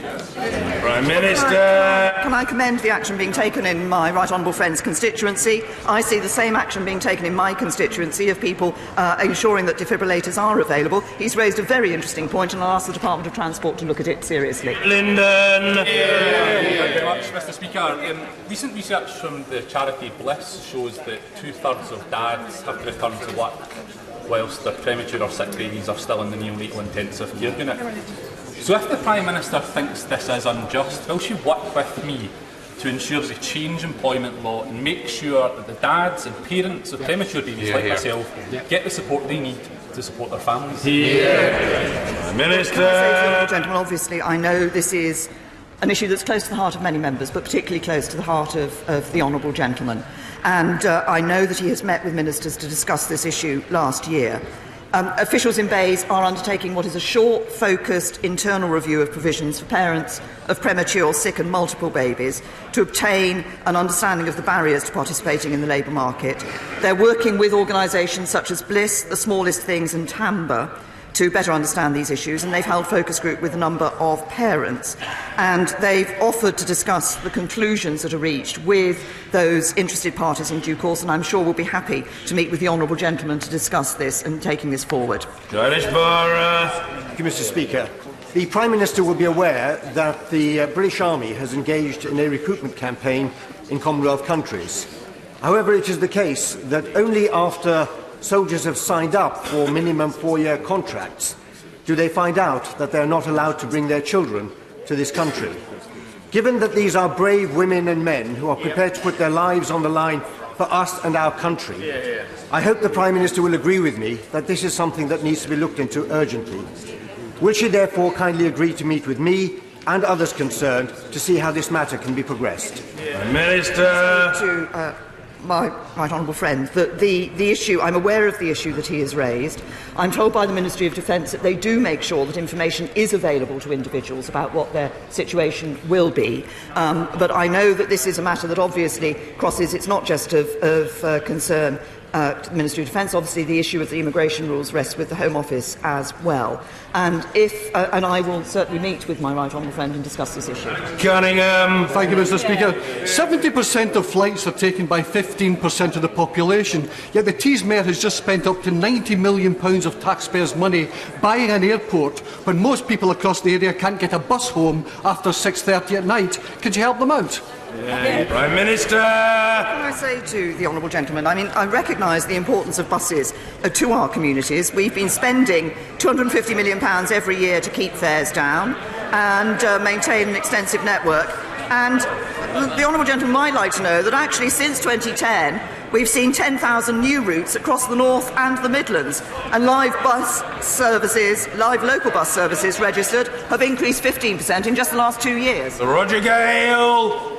Speaker, Paul Flynn was in his time a valued member of the United Kingdom delegation to the Parliamentary Assembly of the Council of Europe. And I know that colleagues on both sides of the House who serve on that body would like to join others in expressing our condolences to his family.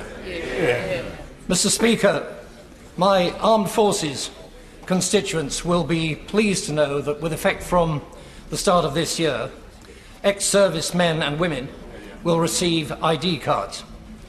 Will my right honourable friend join me in expressing the hope that in time that card will become a passport to public recognition of some of the bravest and finest in our country? Prime Minister! To my honourable friend, we owe a huge debt of gratitude to the ex-forces community, and we are working hard, as he's indicated, to ensure that they receive the support that they deserve. As he says, any personnel who left the military since December 2018 will automatically be given one of these new ID cards, which will allow them to maintain a tangible link to their career and in the forces. But as my right honourable friend, the Minister for Defence People and Veterans, said, these new cards celebrate the great commitment and dedication of those who have served this country, and I hope they can provide a further link to ex-personnel and the incredible community around them. and I hope they will, as my honourable friend says, be a sign of the incredible valour that those ex-servicemen and women have shown. Thank you, Mr. Speaker. In 2017, during the election, we learned what the Prime Minister's definition of strong and stable was. As our automotive industry disintegrates before our eyes, as investment is put on hold, as growth slows, are we now learning what the Prime Minister's definition of smooth and orderly Brexit is? Prime Minister! To the honourable lady, as I say to every member of this House, there will come a further point in this chamber when every member will have a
Order. Urgent question. Ian Blackford. Thank you, Mr. Speaker. To ask the Prime Minister to make a statement on the economic impact of her government's proposed deal for the UK exiting the EU. Mr. Speaker, thank you. At the end of November, the government published our analysis assessing the economic impact of leaving the European Union. It not only included an analysis of the government's negotiating position as set out in the July 2018 White Paper, but it went further still and considered three other scenarios: a free trade agreement, an EEA-type relationship and a no-deal scenario. Specifically, the analysis showed that the outcomes for the proposed future UK-EU relationship would deliver significantly higher economic output, about 7 percentage points higher than the no-deal scenario. A no-deal scenario which would result in lower economic activity in all sector groups of the economy compared to the White Paper scenario. Mr. Speaker, that is why we should pass this deal to avoid no deal and support jobs and the UK economy. In publishing this work, the government delivered on its commitment to provide an appropriate level of analysis to Parliament. In addition, this House has had plenty of opportunity to debate both the analysis and the deal that is on the table. As the Prime Minister has said, we will bring a revised deal back to this House for a second meaningful vote as soon as we possibly can. In the meantime, Mr. Speaker, it is right that the government is afforded the flexibility and space to continue our negotiations. This is because the agreement of the political declaration will be followed by negotiations on the legal text. The UK and the EU recognise that this means there could be a spectrum of different outcomes. Mr. Speaker, we need to approach these negotiations with as much strength as possible. The focus must now be on the future, planning and prioritising that which matters. Mr. Speaker, let me remind the House we will have an implementation period, a new close relationship with the EU, and crucially the ability to strike trade deals around the world, bringing back control over our money, borders and laws to mould a prosperous and ambitious new path for our country and on our terms. No matter what approach we take, the UK economy will continue to be strong and grow into the future. Ian Blackford. Thank you, Mr. Speaker. I have to say, with respect to the Minister, and of course this was a question to the Prime Minister, and it's the Prime Minister that should be answering. This is a matter of the utmost importance, because this House is going to be asked to vote on the Prime Minister's deal. And the specific question that was asked is the economic analysis that this government has done on its deal.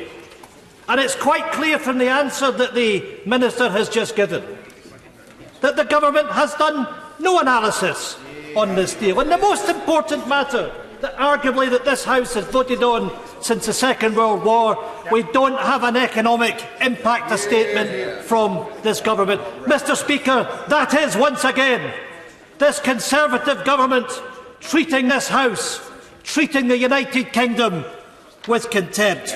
And it's a disgrace that the government has continued to duck and dive its responsibilities. Mr. Speaker, economists are clear.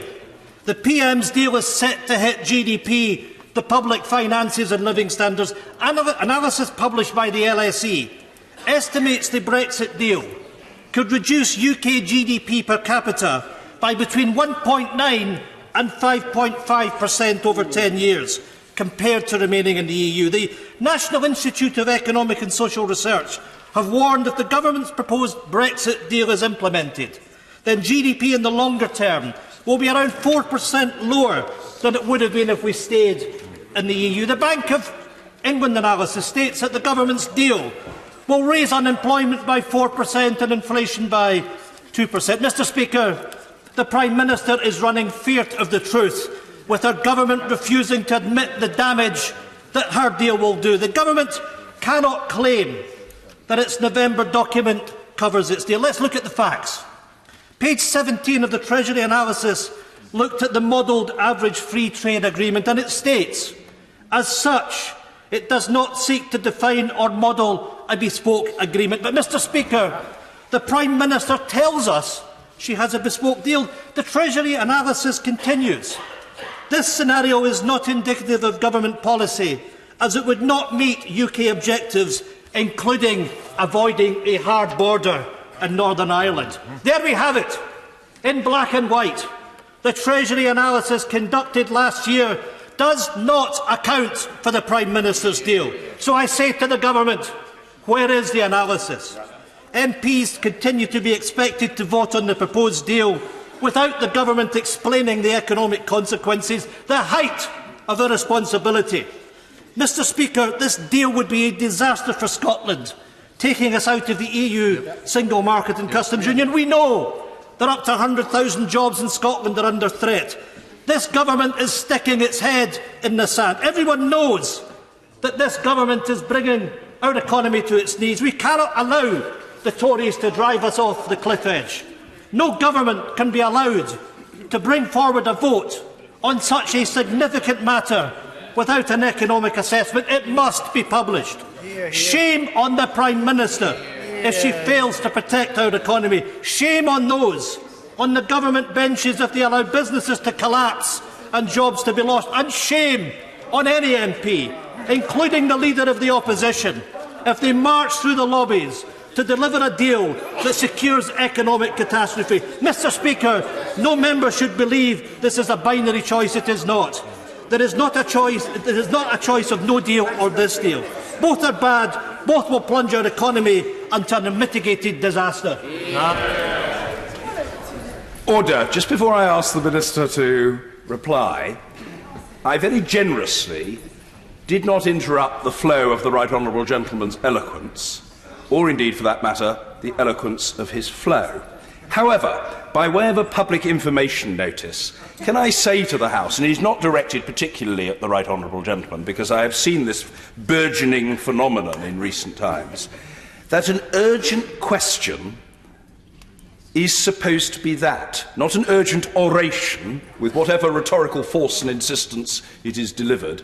It is supposed to be a question, and I have noticed over recent times an increasing tendency on the part of members who have secured such, courtesy of the Chair, to launch into a lengthy preamble, sometimes constituting the entirety of their remarks. So for future reference, because in future I will have to cut people off if they abuse, however inadvertently, the parameters, it is supposed to be a question, a sentence of preamble is one thing, but thereafter a member should put a series of inquiries to the Minister on the Treasury bench. But we'll leave it there for now. The right honourable gentleman's made his point, but I know that he won't misbehave again. Minister. Well, thank you, Mr. Speaker. Can I thank the right honourable gentleman for his vociferous oration. But vociferous orations do not serve as any substitute, Mr. Speaker, I'm afraid, for the facts.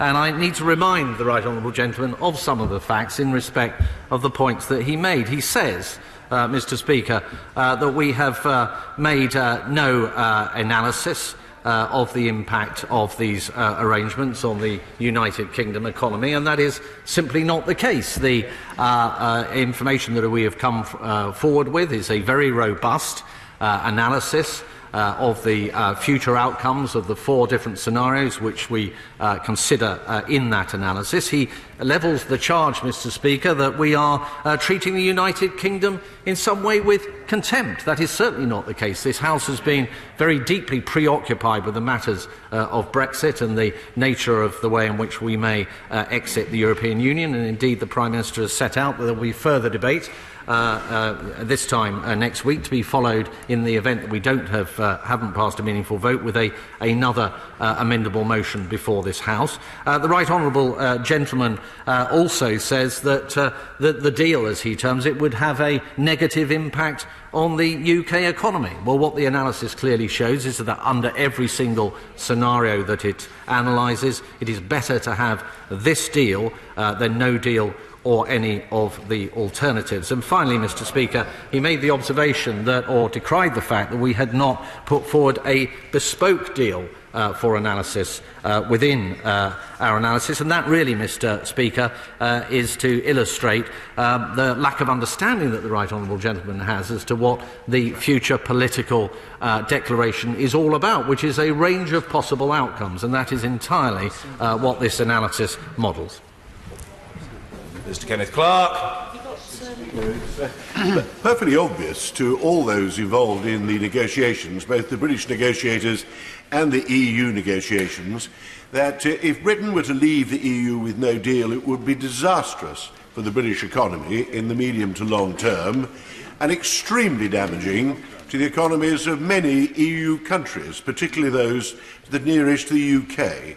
So will the Minister accept that it is rather silly to think that it's useful in these negotiations to take up the simplistic view that we have to pretend that we're threatening to leave with no deal in order to improve our bargaining position? Will he reassure me that the negotiations are proceeding on the basis that both sides know they don't want no deal, and they're therefore trying to limit the damaging consequences of risking that?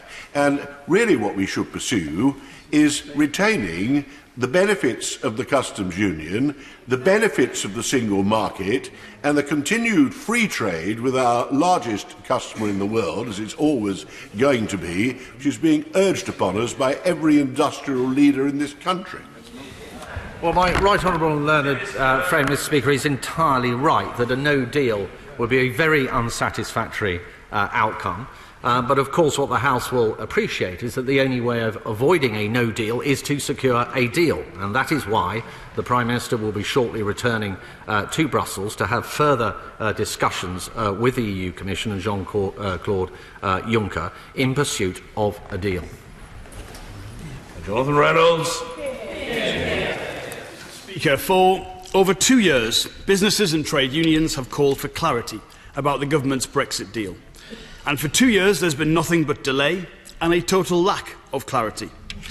What's been clear, though, from the wide range of independent analysis that we've received, is that the government's Brexit deal is not good news for our economy. Even the government's own modelling said that the economy would be nearly 4% smaller if the government's deal went ahead, equivalent to £83 billion if it happened today. So it's no surprise that the Prime Minister's deal has struggled to command any widespread support, leading to the largest ever defeat in the House of Commons. And the climate of uncertainty created by the government's Brexit blundering, especially the refusal to take no deal off the table, first of all led to businesses delaying investment decisions, but now decisions are being taken, but as a result of that uncertainty and insecurity, the decisions are to cut jobs and to cut investment. And the result, as the Governor of the Bank of England has told us last month, business investment in 2018 fell by 3.7% in year-on-year terms. So let's go through some of those decisions. Jaguar Land Rover has cut 4,500 jobs. Ford has cut 1,000 jobs in Bridgend. Honda's Swindon closure, not supposedly related to Brexit, will mean 3,500 people lose their employment. And in financial services, HSBC has announced it will move 7 offices from London to Paris in 2019. Deutsche Bank has said it is considering moving 75% of its balance sheet from London to Frankfurt. But this isn't just about Brexit. It's about how the government has failed to produce an economic plan that tackles our productivity crisis and increases investment for the long term. It's a government putting our economy at risk through failed management and failing to secure a Brexit deal that would protect jobs and the economy. So can I ask the Financial Secretary, firstly, what has happened to the promise of frictionless trade? Secondly, where is the detail businesses need about the promised customs arrangements? Thirdly, can the government tell us at all what is the mysterious technology that will facilitate the government's proposed customs arrangements? Why has the government failed to even mention in the future partnership agreement the issue of intellectual property restrictions? And can the government confirm there's been a dilution of protection for road hauliers and passenger transport operators from the earlier Chequers commitments? Mr. Speaker, it is the role of the government's Treasury team, above all others, to stand up to protect our economy.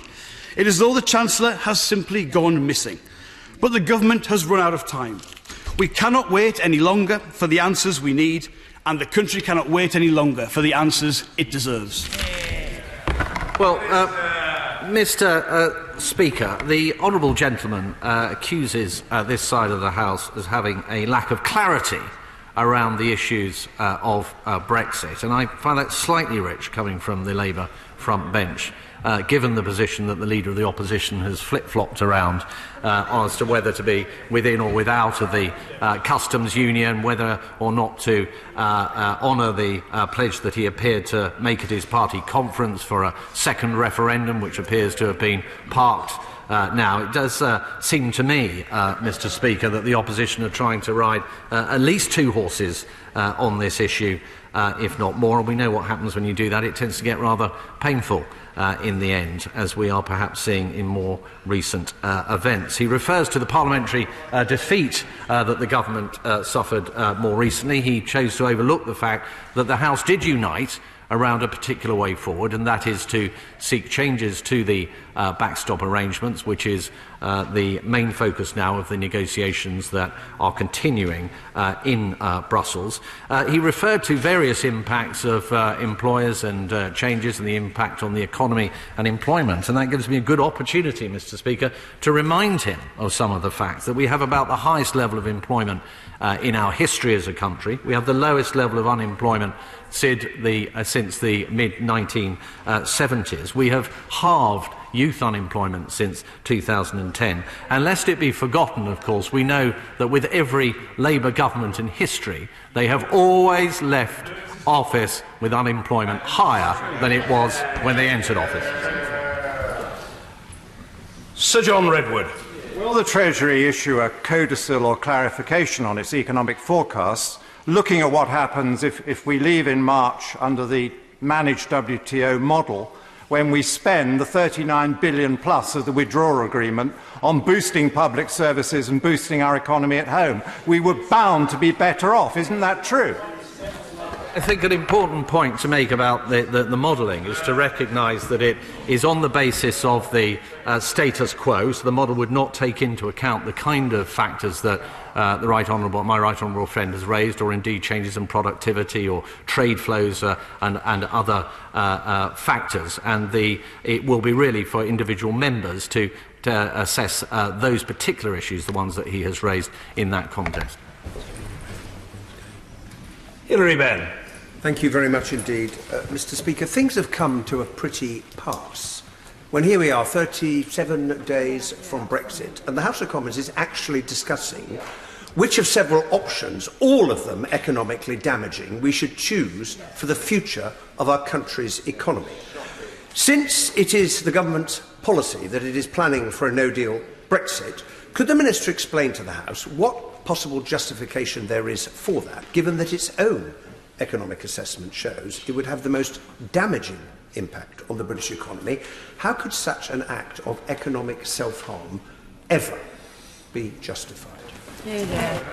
Well, what the Right Honourable gentleman overlooks was that whilst he is absolutely right that no deal in essence is something to be avoided, and indeed is not in the interests either of the United Kingdom or the European Union, that is not the same thing as saying that we should be reckless and not make sure that we're prepared for it should it happen. And that is precisely what we are doing. Sir Michael Fallon. Would the Financial Secretary undertake to publish to the House in good time for the meaningful vote the decisions that he and his colleagues are currently taking on the tariffs that would apply in the event of no deal, including which industries would be protected, at what rate, and what the impact would be on prices?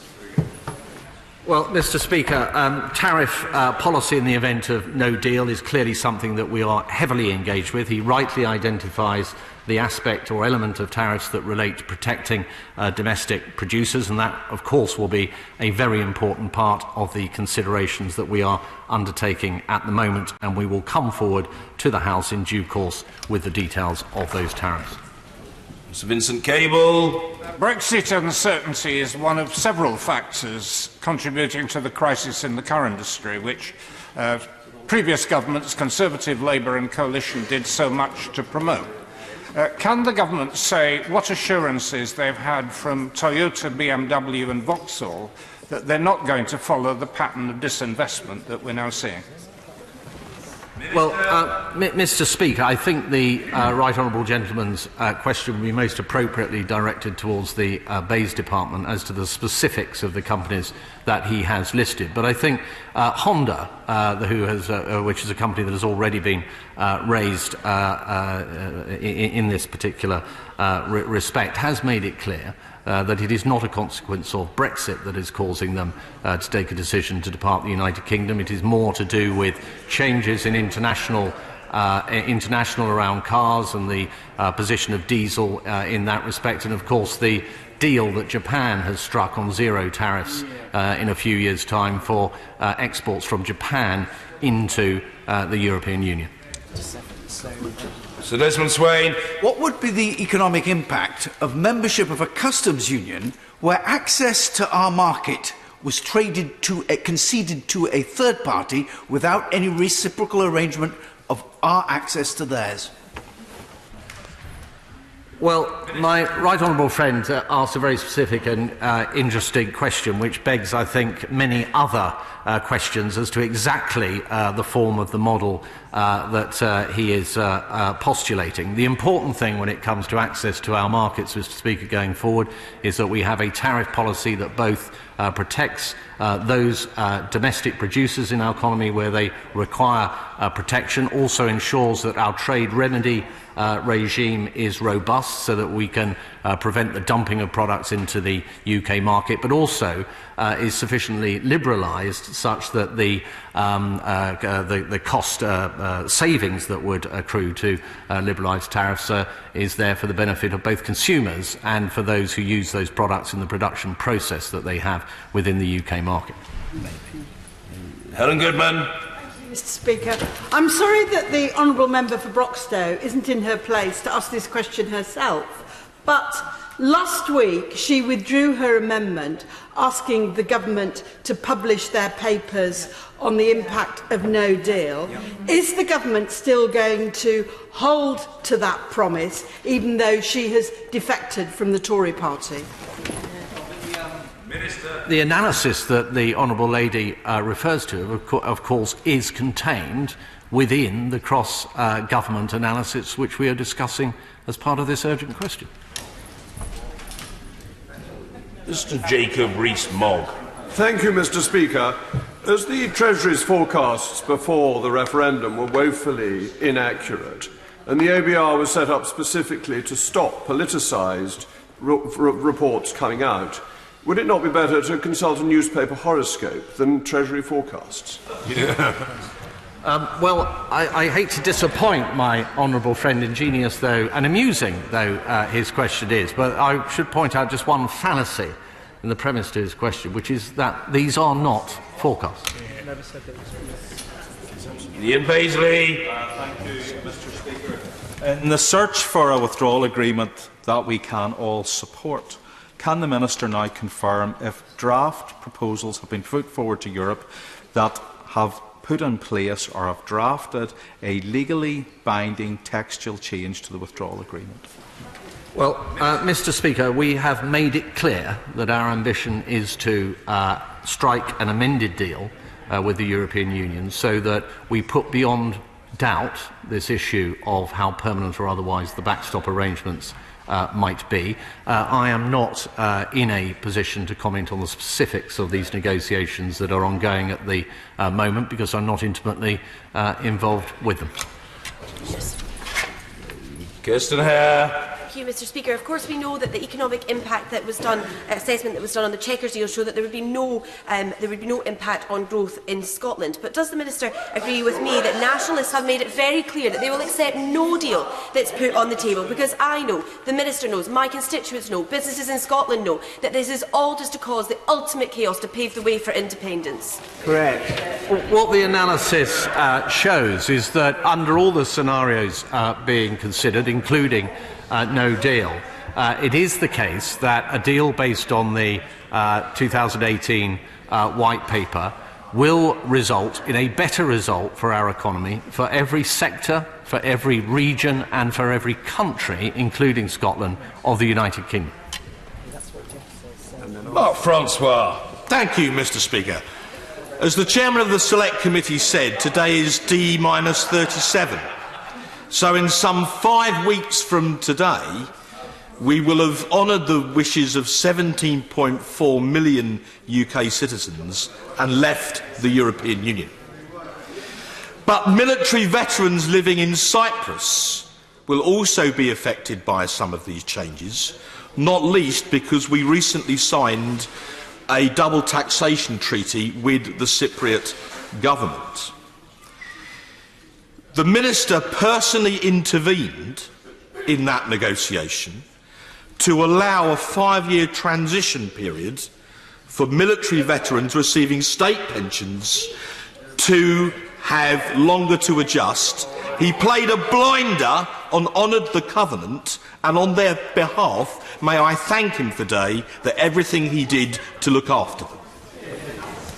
Well, can I very sincerely, Mr. Speaker, thank my honourable friend for his extremely kind words. He is, as ever, overly modest. It was not, indeed, all my effort that secured the result that we achieved for those very important veterans in Cyprus. It was the honourable gentleman who raised this issue, brought it to my attention in committee and worked so hard with me to make sure that we achieved the right, just and desired outcome. Yeah. Stephen Doughty. Of course, the economic effects are already being felt already. In my own constituency in Cardiff South and Penarth, I've spoken to businesses that have gone from profit to loss, others who are cutting investment. And I spoke to Cardiff University this week, who cited Brexit as a factor in the job losses that they are now proposing. This is very, very serious. So will the Minister just accept, let's get serious here. They know, the Ministers know, that no deal would be a catastrophe. They know that every single Brexit is going to lead to a worse economic outcome for this country. So will they just accept that this issue needs to go back to the people and let them decide based on the facts? Well, the honourable gentleman raises, if I may summarise his point, as uncertainty is not good for business. And he is entirely right. And that is all the more reason why we should get behind the deal, get the deal sorted. We would then have an implementation period in which nothing will change until the end of 2020, and the businesses to which he refers in his constituency can then start to take on more employment and invest going forward with confidence. Crab. Thank you, Mr. Speaker. There are a great many voices in the international investor community who are very clear at the moment that the underlying fundamentals of the British economy remain sound, but they do warn that we are in a period where investment decisions are being put on hold, trade deals are being put in abeyance. Does my right honourable friend agree with me that the single most important thing that we can do right now to unlock new investment into the economy is actually pass the deal? Well, my right honourable friend hits the nail firmly on the head. What we must do to move on from uncertainty, to move into a situation where we can start to concentrate on negotiating our future relationship with the European Union, whilst everything remaining stable and the same until the end of 2020, is past the deal, as he suggests. Jonathan Edwards. The fundamental problem with the British government's policy as it stands is that the deal only offers certainty for the duration of the transition period. And therefore, due to the chaos within the Conservative Party, isn't it the case that all the deal does is move the cliff edge to the end of the transition phase? No, not at all, Mr. Speaker. What the deal would do would be to firstly resolve the three critical issues upon which the withdrawal agreement focuses, namely the Northern Ireland border, the situation as it relates to EU and UK citizens, and of course the financial arrangements that we will enter into as we leave the European Union. But what it will also then critically give us is the time to put into effect the political declaration, which is the other part of what has been negotiated, and that would give us time until the end of 2020 to do that. Kevin Ollinray. With the Scottish economy now growing at half the rate of the rest of the United Kingdom, can my right honourable friend offer any advice on economic growth to the government north of the border? Well, the advice, although I doubt very much, Mr. Speaker, that the Scottish National Party will take much advice from me, but my advice would be, firstly, get behind the deal and let's get certainty and let's increase investment, and secondly, accept the results of the 2014 referendum. Stay with the United Kingdom. Don't end up in a situation where you're actually creating a border between the country of Scotland and the rest of the United Kingdom.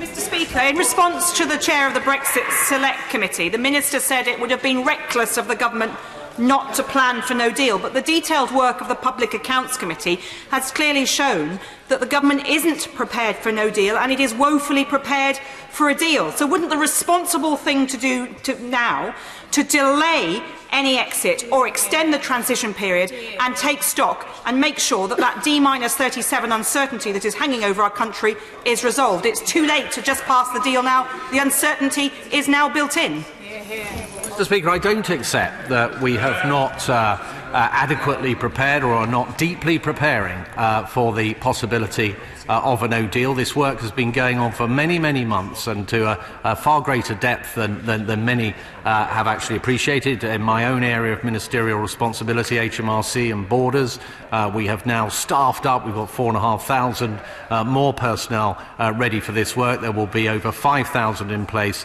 by the 29th of March. We have engaged with stakeholders right across the piece in terms of making sure that we have the most facilitated possible customs arrangements in place, particularly in respect of the short straits crossing Dover and Calais and so on. So an immense amount of work has been carried out. Kevin Foster.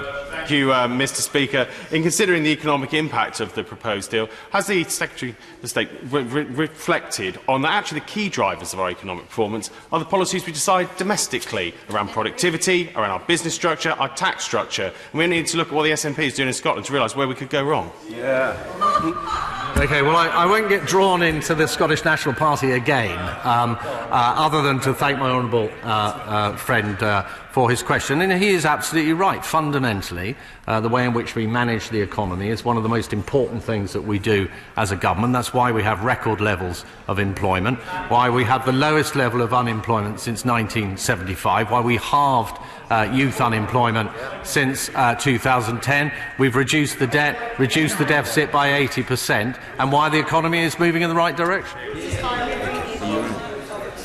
Debbie Abrahams.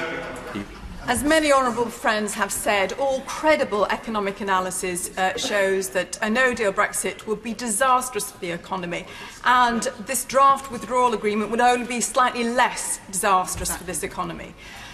Given the Resolution Foundation's report today, which predicts an increase in child poverty by 6% by 2023, and that's equivalent to an additional 1 million children living in poverty, since 2016. What is the Minister's estimates of the additional effect on child poverty that a no deal or this draft withdrawal agreement would have on child poverty?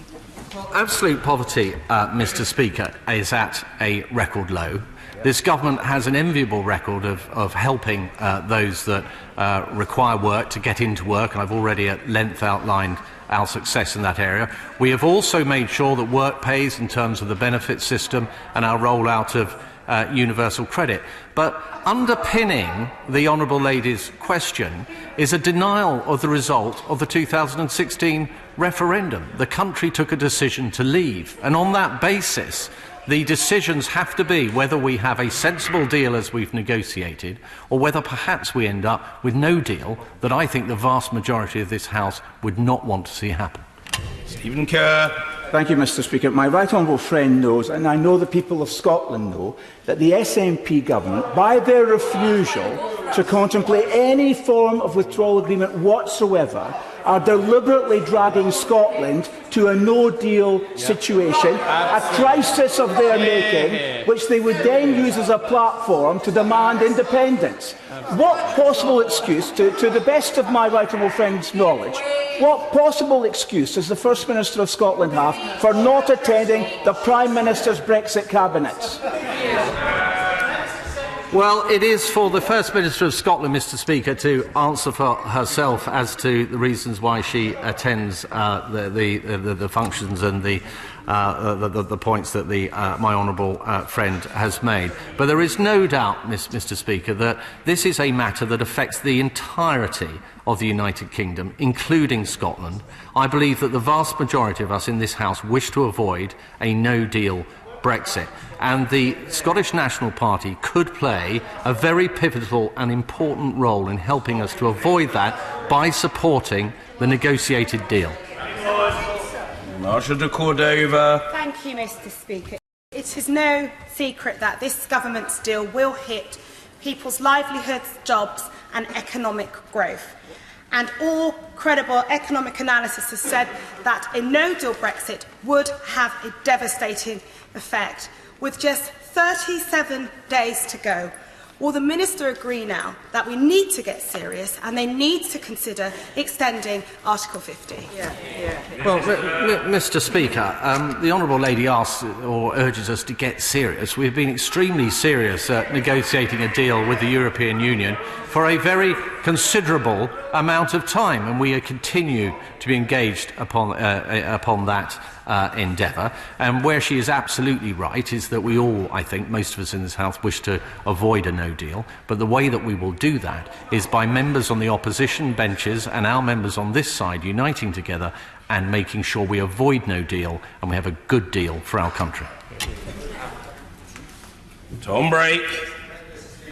Now, we know the government have done no economic impact analysis of the proposed deal. Has the Minister perhaps done some economic analysis of the Secretary of State for International Trade's failure to secure the 40 trade deals that he had promised, those rollover trade deals that we signed 1 minute after 11 o'clock on the 29th of March?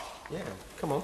Well, the Right Honourable Gentleman says that we've done no analysis of the deal, as he refers to it. As he will know, the deal is actually the political declaration, and that inherently would include a range of particular possible outcomes for that deal. And that is something that is modelled within the sensitivity analysis, within the analysis that we have brought forward to Parliament.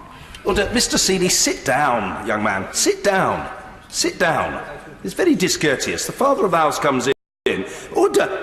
Don't sit there looking at your phone, man. I'm speaking to you. Show some respect and manners in the chamber. No, I don't need the honourable gentleman to get up. Remain seated and behave with courtesy. What on earth's got into you? Who's next? Chris Elmore. Thank you very much, Mr. Speaker. As the Minister will know, of all the European funding that comes to the UK, 23% of it goes to Wales. The Minister said that discussions on the Shared Prosperity Fund would start before Christmas. I'm wondering if he's played any part in that.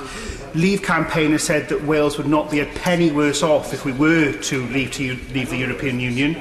So can the Minister set out how the fund will work, who will make decisions to ensure the Welsh economy doesn't tank if we are to have this botched Brexit deal? Set out those details, as the honourable gentleman will know in due course. Order! It's very... not really a matter of order, but very poor taste. And I expect somebody as culturally sophisticated as the honourable gentleman to behave better than that. Alison Thewlis.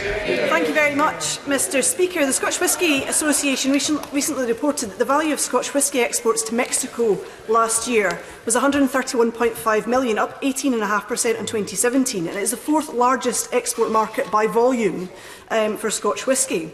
But the Parliamentary Under-Secretary for State for exiting the EU has confirmed by letter to the Procedure Committee that the Government does not expect to replicate the existing Mexico Spirits Agreement in time for March the 29th. What assessment has he made of the impact that this will have on geographic indicators for Scotch whisky and on the wider Scottish economy? What I would say, Mr. Speaker, is this government totally understands and gets the significant importance of Scottish whisky exports, not just to Scotland but into the entire United Kingdom, where Scotch whisky exports account for some 20% of all exports of food and drink from our country. So she can rest assured, as was signalled, I have to say, in the recent budget where we froze duty on Scots whisky once again, that we will make sure that we do the right thing by Scotland's most important export.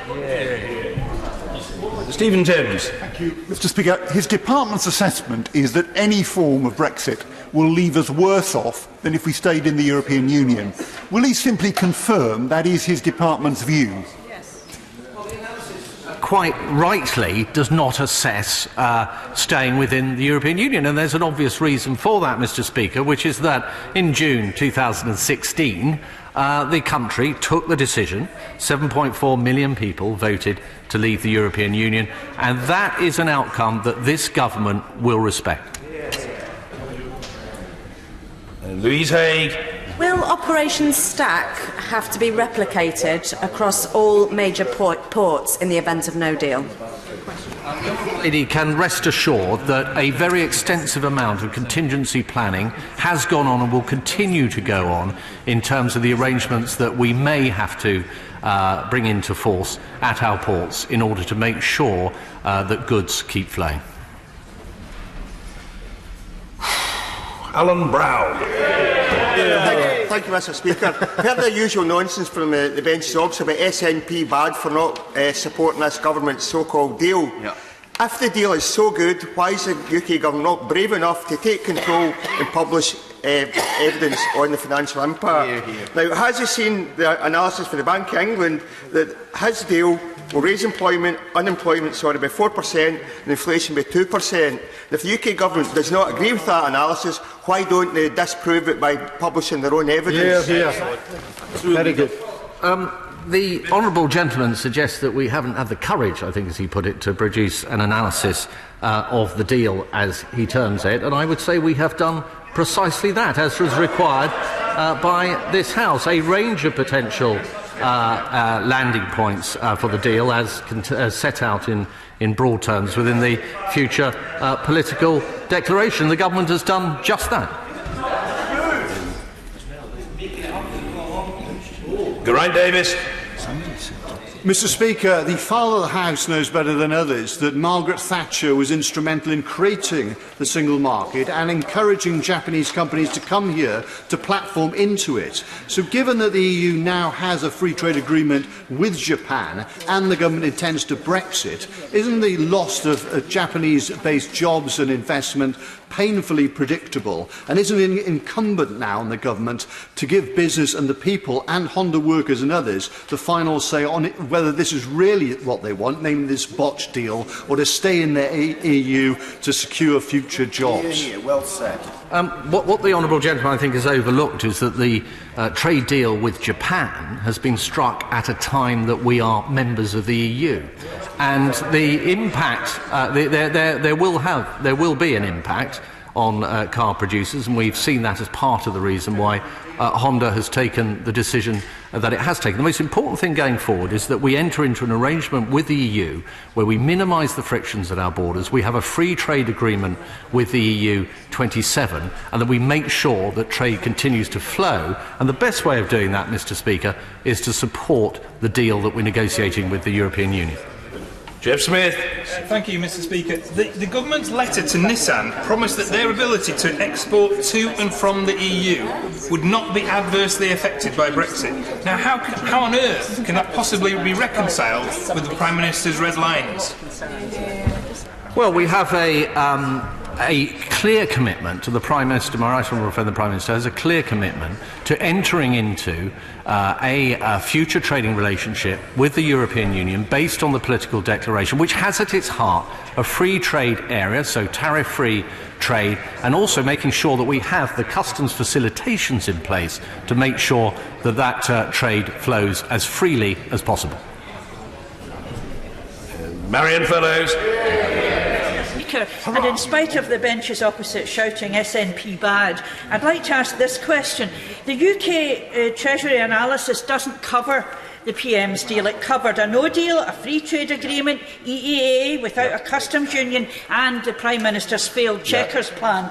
Does this mean the Prime Minister plans to ditch her plan for one of those or proceed without knowing the consequences? Well, what the analysis needs to do, Mr. Speaker, is to model the future political declaration upon which the negotiations going forward will rest. And of course, that is a relatively broad document with a number of potential outcomes. So what the analysis has quite rightly done is to take a range of possible outcomes in order to make that assessment and most accurately reflect the range of outcomes of where the deal itself may land. Deirdre Brock. Mr. Speaker, unlike the EEA or single market model, the PM's deal assumes that regulatory checks will be essential to the proper functioning of separate EU and UK markets. Doesn't he agree that we need to understand the impact of such trade barriers now? Well, this is precisely what the analysis is setting out, is a series of potential outcomes and the economic impacts thereof. We have some members suggesting that we should be analysing where we are at the moment, but that would not be appropriate given that we are leaving the European Union. But at the same time, it has to be recognised that we have not yet fully concluded the new trading relationship with the European Union, the EU 27, and therefore the analysis itself sets out a range of possible landing points for those negotiations.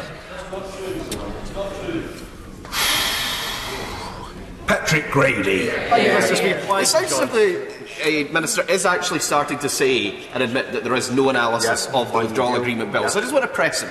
The withdrawal agreement was published laid before this House on the 26th of November. So on what date, specific date, did the government publish its specific analysis on that withdrawal agreement, economic analysis? And if so, what title or command paper number should I ask for in the vote office or the library in order to see the analysis? The analysis, Mr. Speaker, was, as demanded by the House, sets out the possible, different possible outcomes, including modelling a range of options between those contained within the June white paper of last year and an FTA and a point somewhere between the two of them, in order to allow an informed look at the likely impact of the various range of outcomes that are implicit within the future declaration. And he will know that that is of necessity the way in which this analysis has to be conducted, given that we have a period of time during which we will be negotiating a precise exit arrangement with the European Union. Kirsty Blackburn. Mr. Speaker, this is Schrodinger's analysis. Even the Minister doesn't know whether or not it exists at this moment in time. Can he answer a simple question? Does he believe that the UK would be better off if it were to leave the EU with the Prime Minister's deal, or if it were to stay in the EU?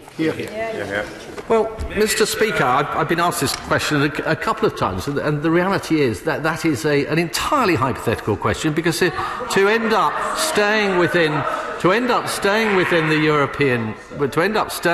European Union would be to fly in the face of the results of the June 2016 referendum, a referendum which saw a high level of turnout for any electoral event in our country's history, and this government is going to respect the outcome of that referendum.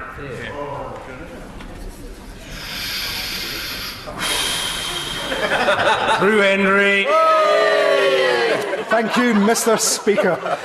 Mr. Speaker, this question was aimed at the Prime Minister, so I can only assume that the Minister is undergoing an audition as future leader of the Conservative Party. And on that basis, if he were Prime Minister, would he take cognizance of the LSE's published analysis showing a 5.5% hit on GDP due to the incumbents' plan, or would he, like her, simply ignore that?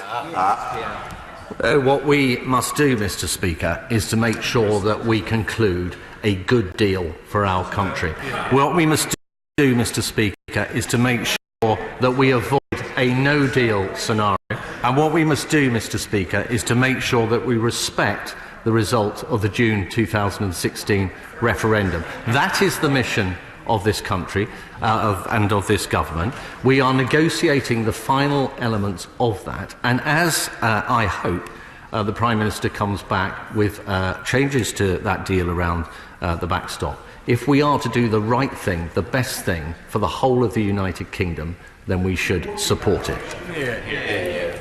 Stuart Malcolm MacDonald. Thank you, Mr. Speaker. I have to say I am stunningly impressed by the Minister's performance at that dispatch box. You can tell a big Downing Street lollipop is on its way when that intellectual heavyweight from Bexhill and Battle is nodded in agreement with everything he said for the last 3/4 of an hour.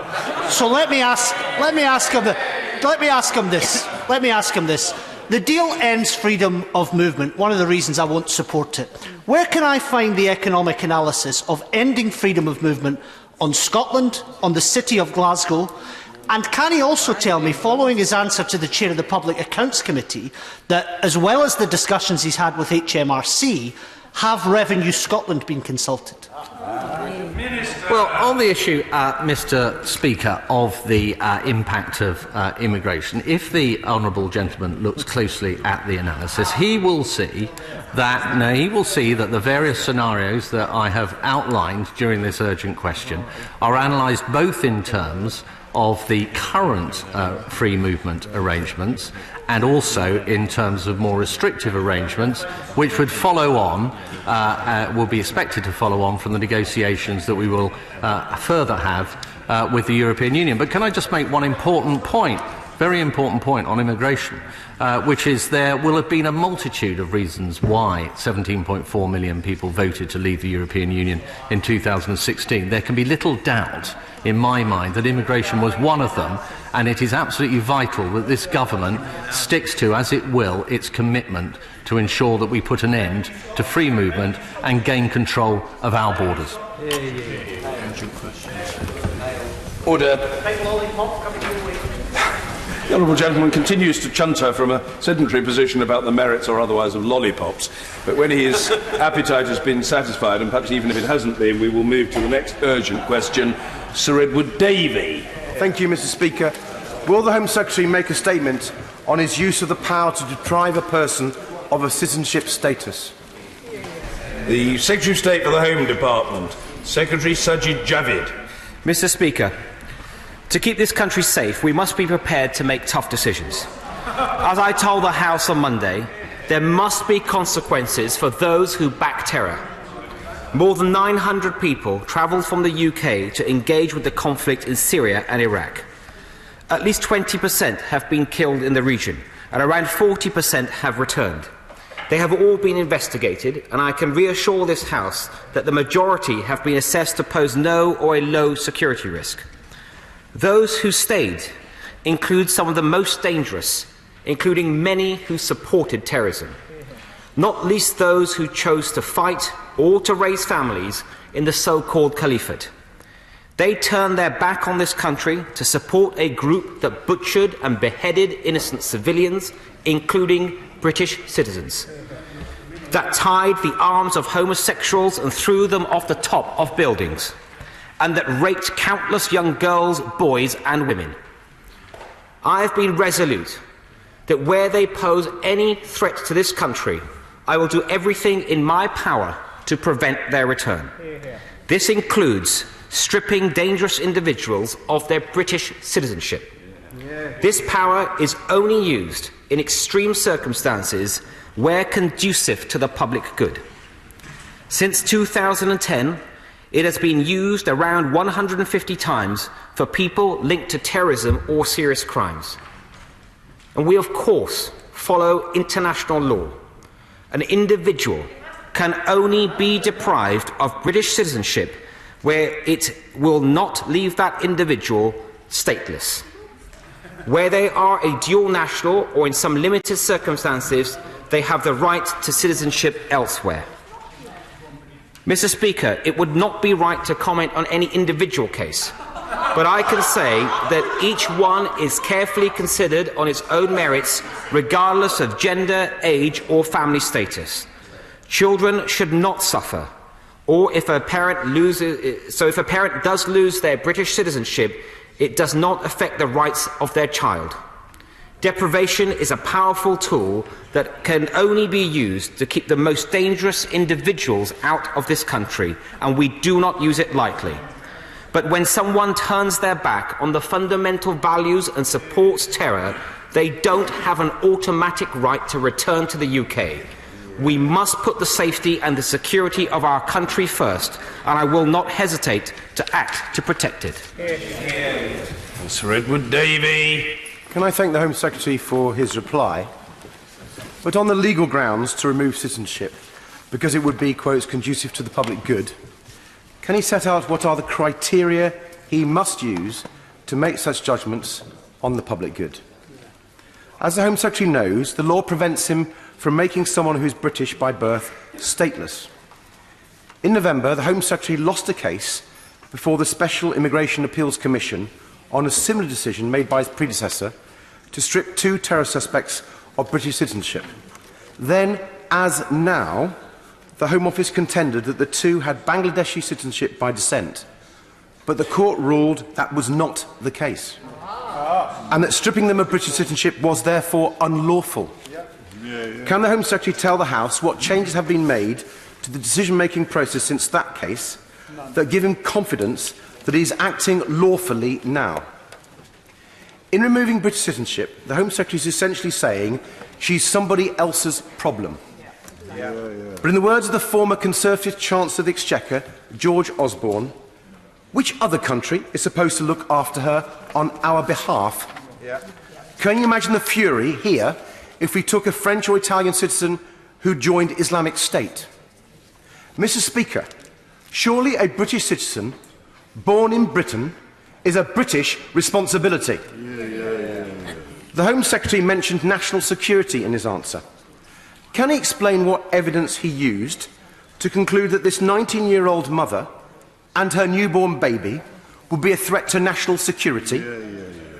Will the Home Secretary confirm that the evidence required to prosecute Ms Begum for supporting terrorism is readily available from the media? And so will he explain why he is so unwilling to bring her to justice? Finally, can he please tell the House what he expects to happen to Ms Begum's newborn baby boy? This child is an innocent British citizen, and we have a clear responsibility to ensure his well-being. What steps is he taking to uphold that important responsibility?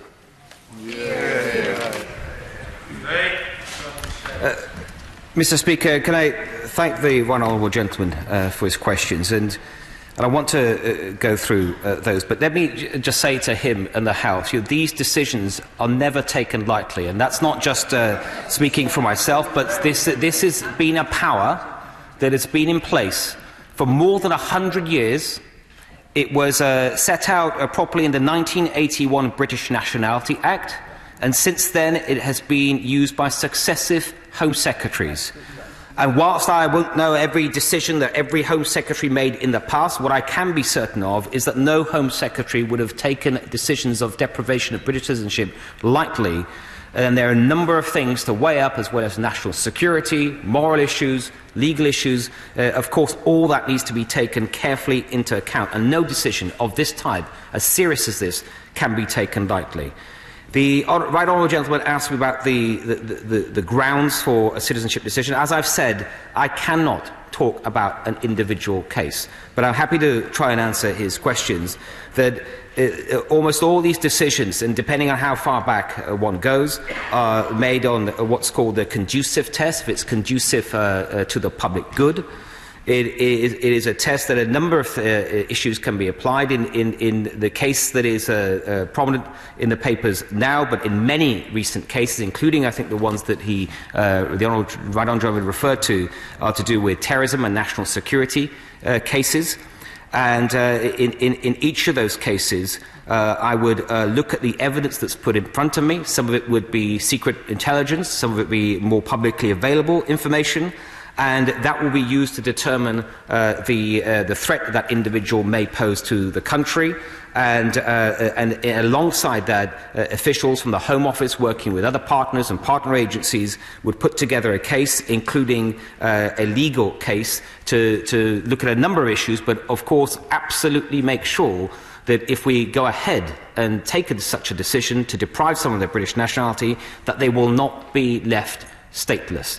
And with every decision that I am aware of, and I can't think any of my predecessors would have taken a decision that could have been any different, that has been applied every single time. And unless our lawyers, who are very expert in this field and would look very carefully at judgments in other cases as well, if they have been challenged, the right honourable gentleman referred to previous cases, would look carefully into each of those cases to make sure if there are lessons to be learned, and those would be taken into account.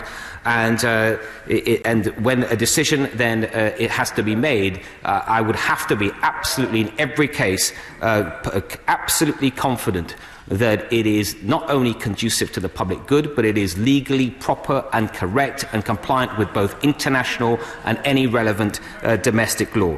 And the right honourable gentleman may be interested to know that, for example, in the case that is in the press at the moment, I can refer to public comment.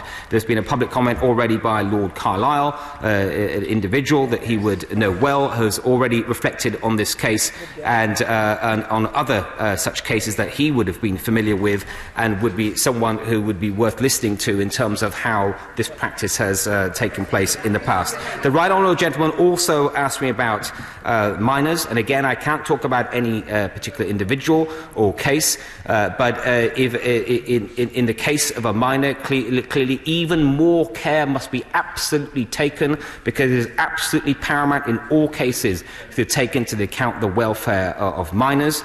And again, I cannot refer to any particular case, but that is also something that is clearly also in domestic legislation as well, about the primacy in making any kind of immigration decision, including decisions related to deprivation, to make sure that the welfare of a child is taken into account where that is relevant.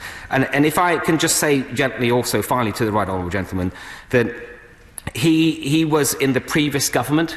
He was a senior member of the previous government.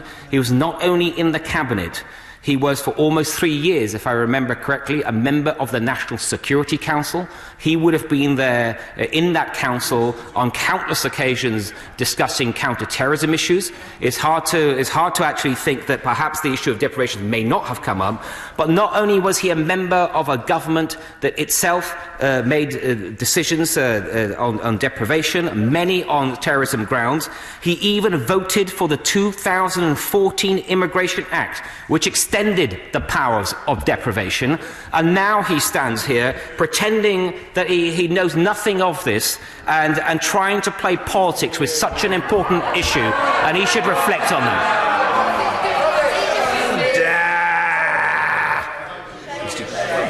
Mr. Kenneth Clark.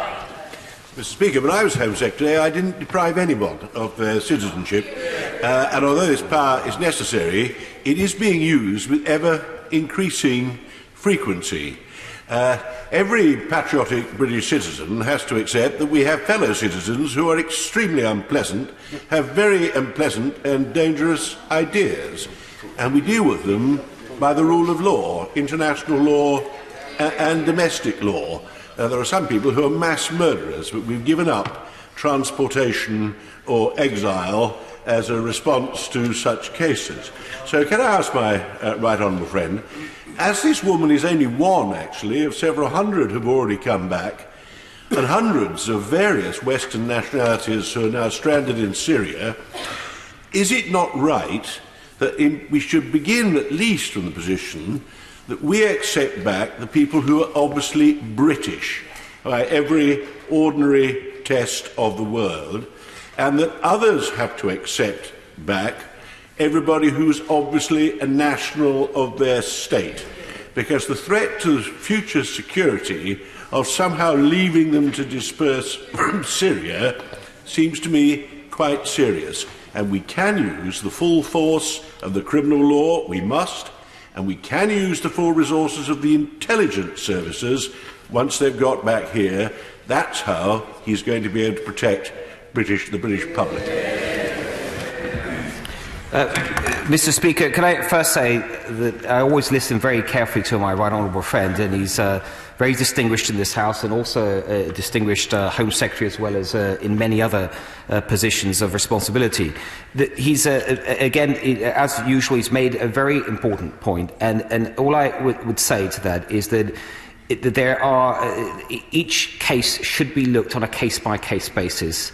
And that is exactly what happens in the Home Office. That is exactly what I do, and look at each case very carefully to against what tools are available that will help protect both our national security and citizens here at home, but also what can be done in relevant cases to help bring people to justice. And he's right to point out that there are many hundreds of people, over 900 people, we believe, approximately from the UK, that in recent years went to Iraq or Syria to join terrorist organisations, and many more from other European countries and other countries such as the US and Australia.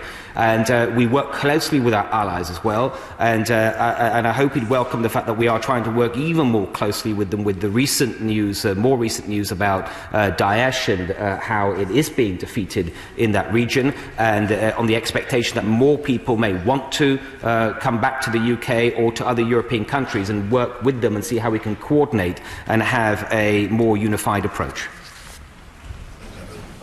Diane Abbott. Thank you, Mr. Speaker. On the general question of returning foreign fighters and ISIS supporters, the President of the United States has said the United States is asking Britain, France, Germany and other European allies to take back the over 800 ISIS fighters that we have captured in Syria and put them on trial. Does the Home Secretary accept that what the security services have been calling for is a very specialised programme of questioning, interrogation, de-radicalisation and quite possibly putting these people on trial, particularly fashioned for this group of foreign fighters and their supporters? What is not helpful is to strip them of their nationality, which on the face of what he has said appears to be on a wholly arbitrary basis. And on the particular issue of Shamima Begum, there's no question that she said some very reprehensible things in the media, particularly about the Manchester bombings. But the Home Secretary knows that the Home Office has lost 2 cases where they attempted to strip people of their nationality on this basis of Bangladeshi nationality by descent. They lost. Why is he going forward with the same strategy now? Let me remind the Home Secretary of Article 15 of the Universal Declaration of Human Rights. 1. Everyone has the right to a nationality. 2. No one shall be arbitrarily deprived of their nationality. Can the Home Secretary explain how his actions are not in breach of the articles of the Declaration? Can I thank the Honourable Lady for her questions and to turn to those. So first, I mean, she will know, as I've said at this dispatch box before, that we estimate around 900 people have at some point left the UK, the people of national security interest, to join terrorist groups in Syria and Iraq. We estimate around 40% of those have returned, and approximately 20% have died in the region. And of those that have returned, in every case that we know of, they've been investigated, and where there is enough evidence, then they have been prosecuted for their actions. She would also understand that given the part of the world that they are in, a very lawless place, a very dangerous place, that it is not possible always, in many cases, in fact, incredibly difficult to gather evidence on their activities, evidence certainly that could be used to try and have a successful prosecution, whether that's in the UK or in other countries we work closely with. Where we can help to bring about prosecutions, again, whether that's at home or working with allies where we might have evidence that might help them, we try to, in each case, work carefully with them, and it is always the case that the preferred outcome is always going to be one of justice, where you can have evidence and can be sure that there can be a proper legal proceedings and proper hearings. Our preference would be that in many of these cases to see if more people can be tried in the region. And as I mentioned earlier to my right honourable friend, we are working with a number of other countries to see if there's more work that can be done together, because as I said, this is a shared challenge, it's not just unique to the UK, sadly across many countries, including our European friends. She referred to the Right Honourable Lady to other cases, as the Right Honourable Gentleman did as well. And I will say, and she will know this, and I think she knows this, that there are, of course, at any time, any decision made by any minister can rightfully be challenged by anyone in court. That is their right. But it would be just wrong to take one particular case that may have been in the courts and to apply that to all other potential cases that follow that. And also, it is worth me repeating, is that where there are legal cases that may have an impact of presence or otherwise, that of course our own legal advisors, who are incredibly experienced in this and take these issues very seriously, would of course take that into account as well. And the Right Honourable Lady also referred to the UN Declaration on Human Rights, and we absolutely abide by that. It's incredibly important that all governments abide by that. And let's just take her two examples. She said, the Right Honourable Lady pointed out that the Declaration says that basically no one should be made stateless, and that's absolutely correct. No one should ever be made stateless, and it's not something we would ever do, and we would never take a deprivation decision if someone only has one nationality, being British nationality. We would not do that. We would not leave anyone stateless. And the Right Honourable Lady also suggested somehow these kinds of decisions are arbitrary. And as I've just shared with the Right Honourable Gentleman, each one of the decisions is taken incredibly seriously. The facts are weighed up on a case-by-case basis, and it is anything but arbitrary. Dr. Julian Lewis. Speaker, may I draw the attention of the Home Secretary and the House to an important article just published online in The Independent by the self-described liberal journalist Ahmed Aboudu, who says that Egypt paid a terrible price in taking back jihadists who begged to be allowed home after the Afghan and the Chechen campaigns. And he points out that in November 1997, 58 Western tourists were slaughtered in Luxor by returned jihadists who only a year earlier had been begging to come back. So there's clearly a danger in letting radicalised people come back. However, given that not everyone can have their citizenship withdrawn, and not everyone who has been out there can be successfully prosecuted because of the lack of evidence of what goes on in a place like that in the law, so that the act of giving support and aid and comfort to terrorist groups is itself a prosecutable offence. Mr. Speaker, can I thank my right honourable friend for drawing the House's attention to the case in Egypt, and also for his question.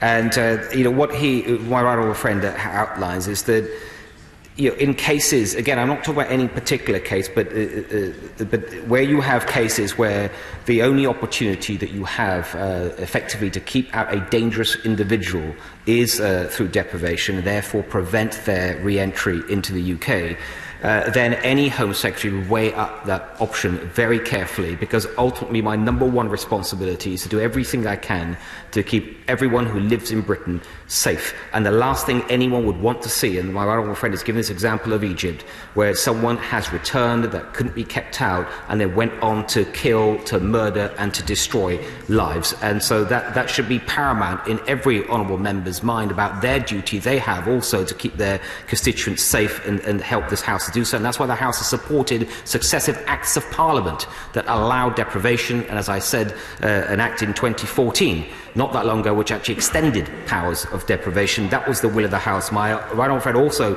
referred to changes in the law, and I know that he welcomes, and I saw through his support, the Counter-Terrorism and Border Security Act, which became an act just last week, and that also gives the government further powers to prosecute terrorists. Joanna Cherry. Thank you, Mr. Speaker. Let there be no question that everyone in this House deplores Daesh and this young woman's choices in going to join them. And of course there are security issues which must be addressed. However, the young woman we are talking about is British. She was radicalised in Britain. Daesh is a worldwide phenomenon, but she is our problem. Why isn't the Home Secretary bringing her home to put her on trial here to be judged by a jury of her peers? Yeah. Apart from anything else, she may have valuable intelligence and insights into how she was radicalised. Why is he washing his hands of this problem? He cited what Lord Carlisle has to say about this, but if he, like me, was listening to the Today programme this morning, he will have seen that Baron Anderson of Ipswich, the independent reviewer of terrorism from 2011 to 2017, suggested that we ought to be dealing with our own problems here. And I would respectfully say that there's nothing that the Father of the House said with which I would disagree. The rule of law is fundamental to our democracy, and if the Home Secretary thinks he can overlook the results of previous decisions, I would very gently suggest to him that he might want to seek a lecture about the doctrine of precedent from the Honourable and Learned Lady, the member for Louth and Horncastle, who's sitting beside him. Because unless this young woman holds dual citizenship, he may be found to have acted in breach of UK and international law by rendering her stateless. My question is that a risk he's willing to take? And is he more interested in playing to the populist gallery than respecting the rule of law?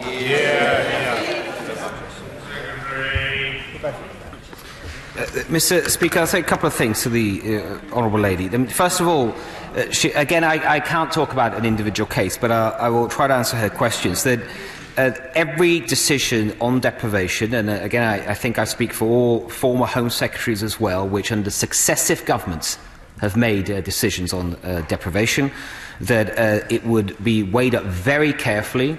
The government and officials in the government, given that these decisions have been made over a number of years, again under successive governments, will be looking at the legal case individually on a case-by-case basis And of course, that would take into account any judgments in courts that may be relevant. And a decision like this would not be taken, certainly would not be taken by me, unless my officials, who are the experts in the law. I'm not proclaiming to be an expert on the law in this matter. I know the Honourable Lady is a distinguished lawyer, but I don't think she's an expert on this particular issue. But it is important to listen to experts. It is important to listen to experts in this issue. And if I might also just say gently to the Honourable Lady, it wasn't that long ago that on another case that was debated in this House, that came through an urgent question to this House, again related to foreign fighters, the Koti al-Sheikh case, that she got up back in July, and in a similar way to now, she accused the government of departing from government policy. That was her language at the time, and she went on about that, about how it's ignoring long-standing policy on death penalty. That was her accusation at the time, and she will know that many months later, that case was looked at by the courts quite properly, as is their job, and they ruled in the government's favour on all 5 counts. And so if anyone, Mr. Speaker, is trying to play politics with this judgment, I think it's more the Honourable Lady.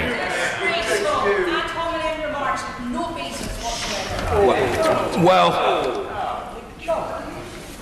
criticism by one honourable or right honourable member of another is not a novel phenomenon. I know what I've just heard the right honourable and learned lady said, but she has other colleagues who can pursue these matters in questioning, and I'm sure that she will take that opportunity. It would not be right for me to intercede at this point, other than to request that the House hears from Sir Desmond Swain. His power to deprive is open to challenge, and in most cases won't exist at all. Can I urge him once again to arm himself with powers of executive detention so that people can be sufficiently quarantined before they're allowed back? Mr. Speaker, what I'd say to my right honourable friend is that they are, in cases where terrorists or suspected terrorists are returning to the UK, then there are a number of powers that are available, including, for example, the temporary exclusion orders, which have been used, which can place a number of restrictions, including the port of entry, reporting requirements and other restrictions. And we would always look to see first what existing powers that we can use, and if we feel that they are not sufficient, then we would always look to see what more might need to be brought to the House. Vic Cooper.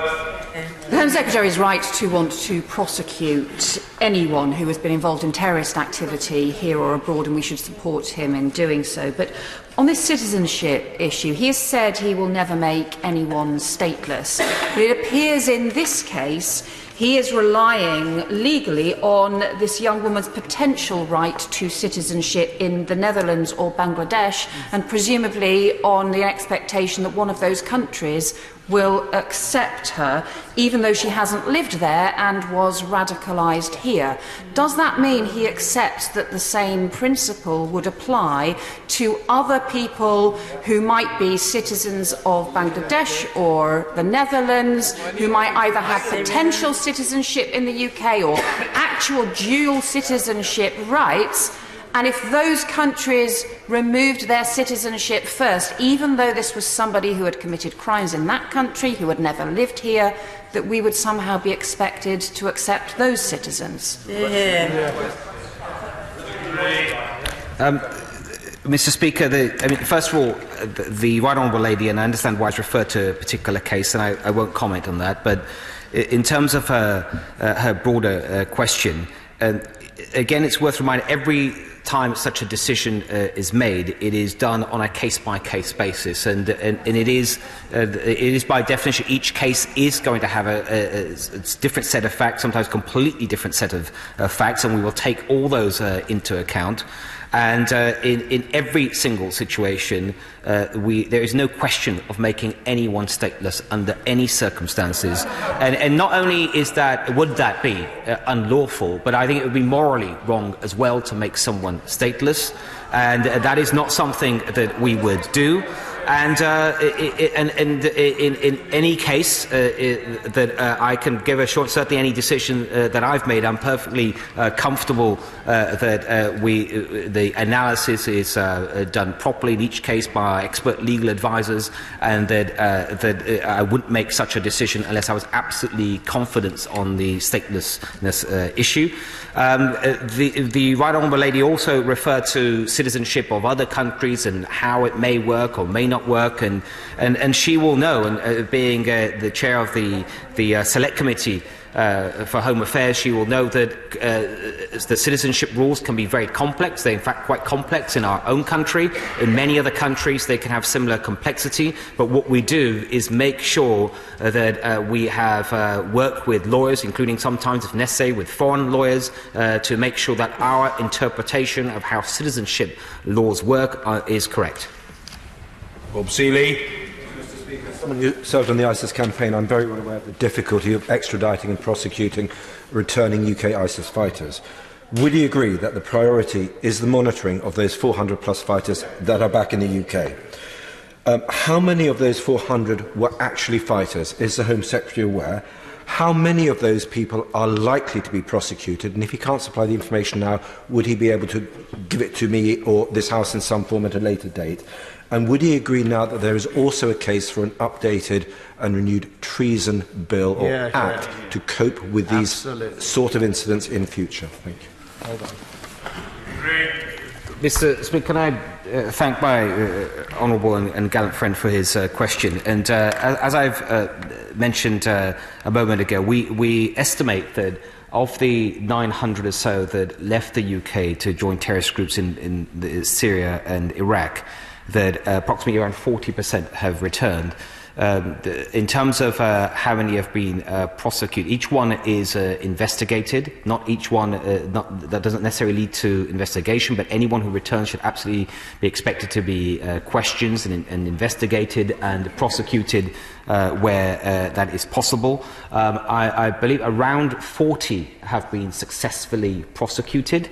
And some have received some very significant sentences. I'm aware of at least one case where I believe that a sentence of more than 10 years on terrorism-related charges was given by the courts. And I will also look to see if there's any more information I can provide my honourable and gallant friend. Kate Green. Thank you, Mr. Speaker. As my right honourable friend, the Shadow Home Secretary, noted, in Greater Manchester, we have particular reason to find the conduct and utterances of Ms Begum abhorrent.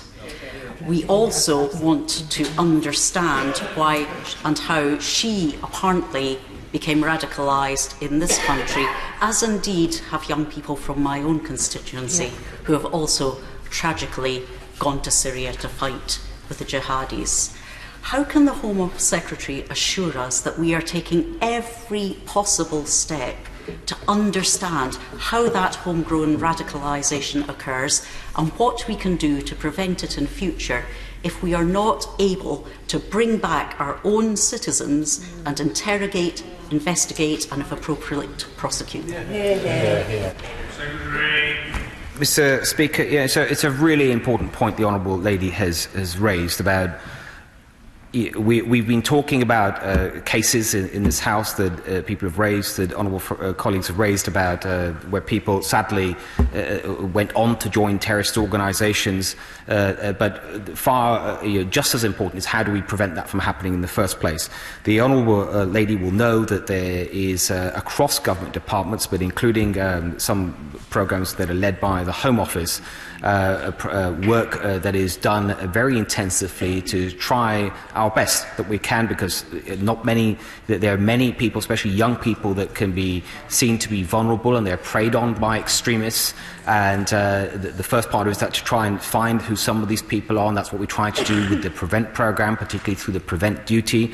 And then in those cases, then to have a sort of bespoke, tailored programme working around that individual. Each case will be different. In the most intense cases, they move into something we call the Channel programme. I can tell last year there were some 7,000 people that were referred to Prevent. Of those, around 400 went into the Channel programme.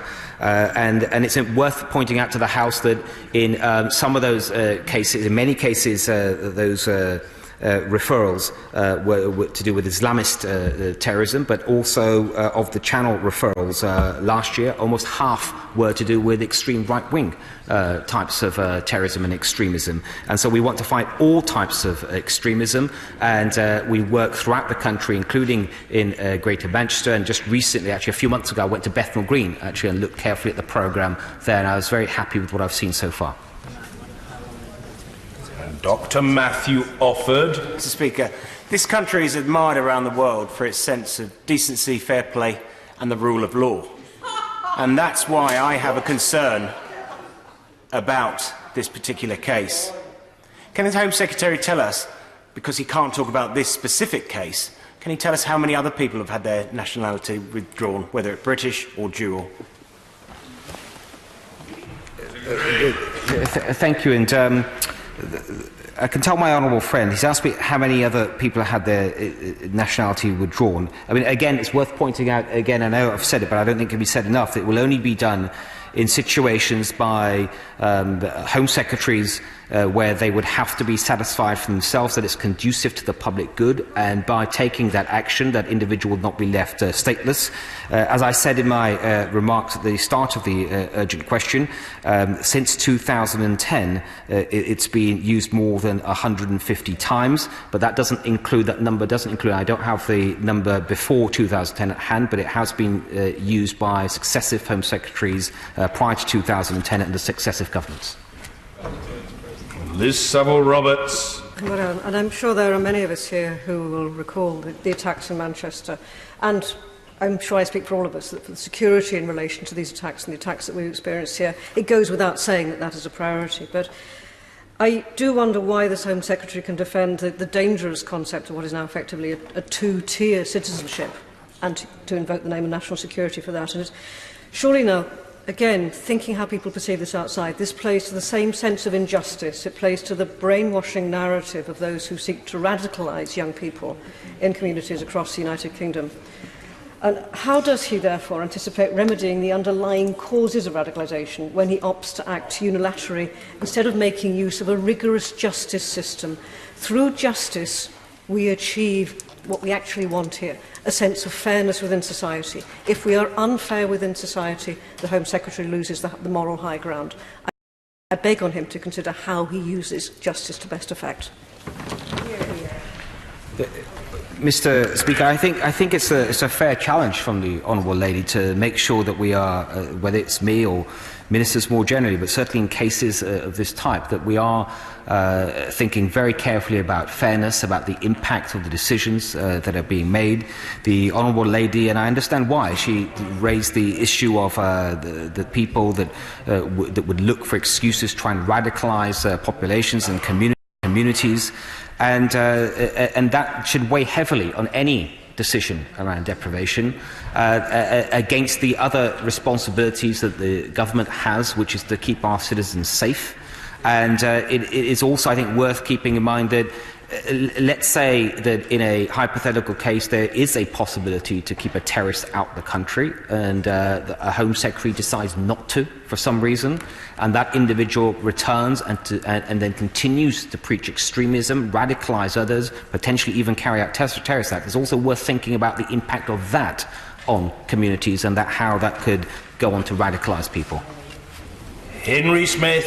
Thank you, Mr. Speaker. Earlier today, a number of Labour MPs said that removing British citizenship from dual nationals who are accused of terror offences and acts against the British state could harm dual nationals who are residing abroad and get themselves into serious trouble. Is it not the case that typically countries deport back to this country British citizens who are convicted of serious crimes in those countries?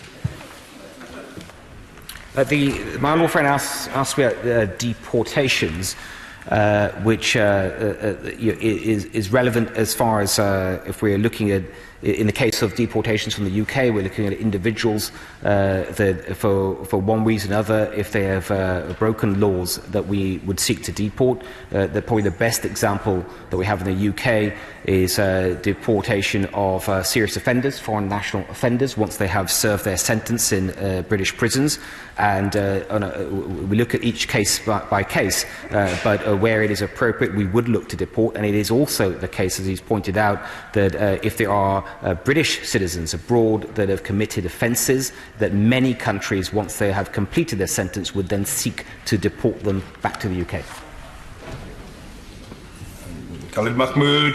Thank you, Mr. Speaker. I have been tackling radicalisation and terrorism since 2011. Since 2011. 9/11. I've been tackling radicalisation.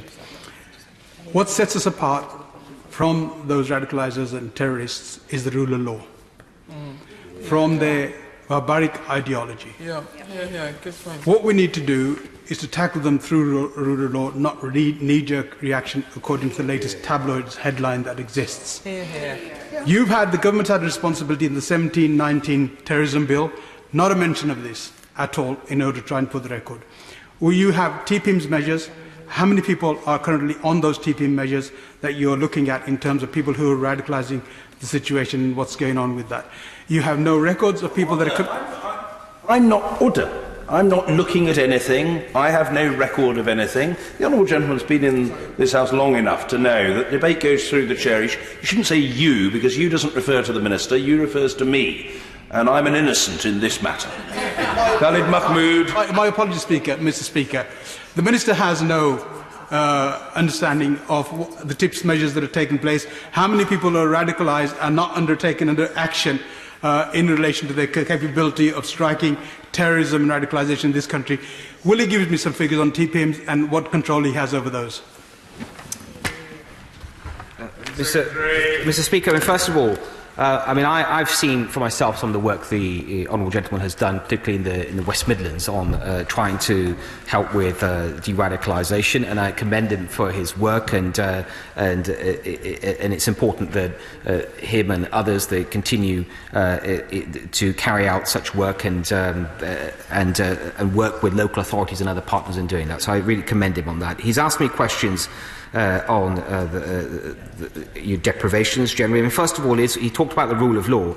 It is just worth pointing out that, of course, this applies for any government. Of course, we operate according to the law, and that law is set by this House. I referred earlier to, for example, the 1981 Act on the British Nationality Act. I referred to a more recent act, the 2014 Immigration Act.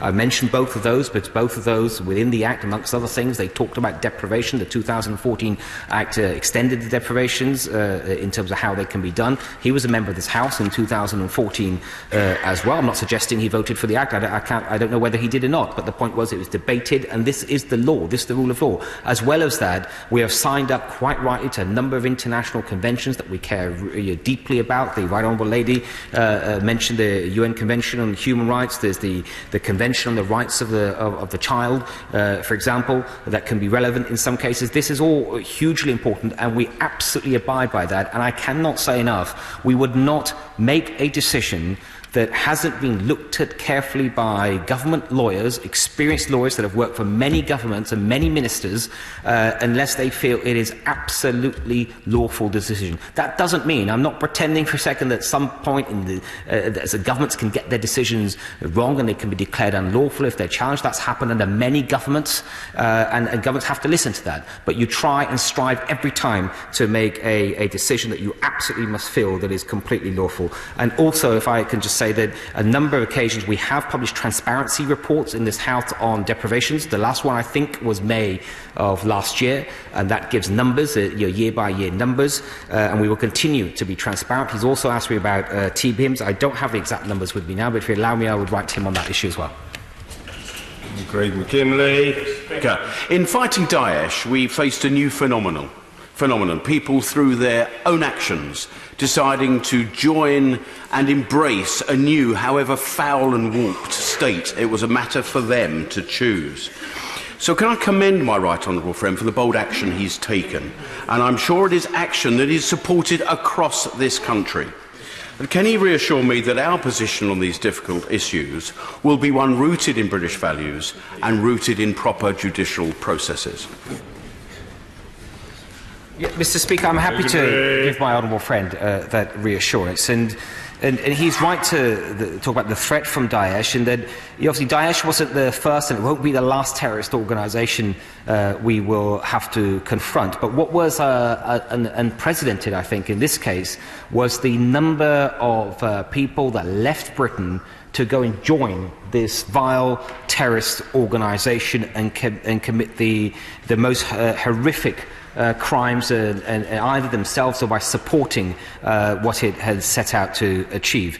And these are unprecedented numbers. And I don't think any country that has faced a similar issue of its citizens leaving and joining these organisations has a perfect answer on how to deal with that. That's why it's important that we work with them, and we will do that. But I can assure him absolutely that we must always be upholding our values.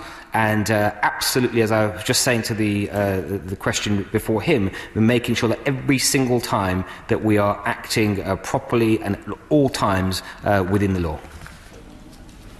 Thank you, Mr. Speaker. The actions and words of Shamima Begum are reprehensible and almost undoubtedly illegal. But we are not to know, because the Secretary of State has rejected due process and the law it is his duty to uphold, and instead chosen to treat British citizenship as a privilege accorded to those he agrees with.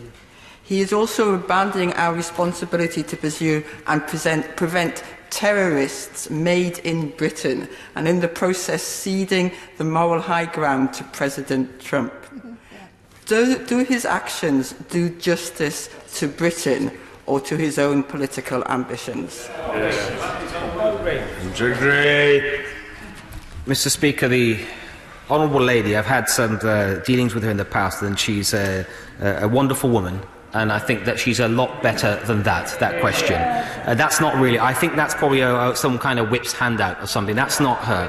And she, the important part of her question, of course, is that, and I think a lot of this has already been answered during this urgent question, but I'm happy to say so again.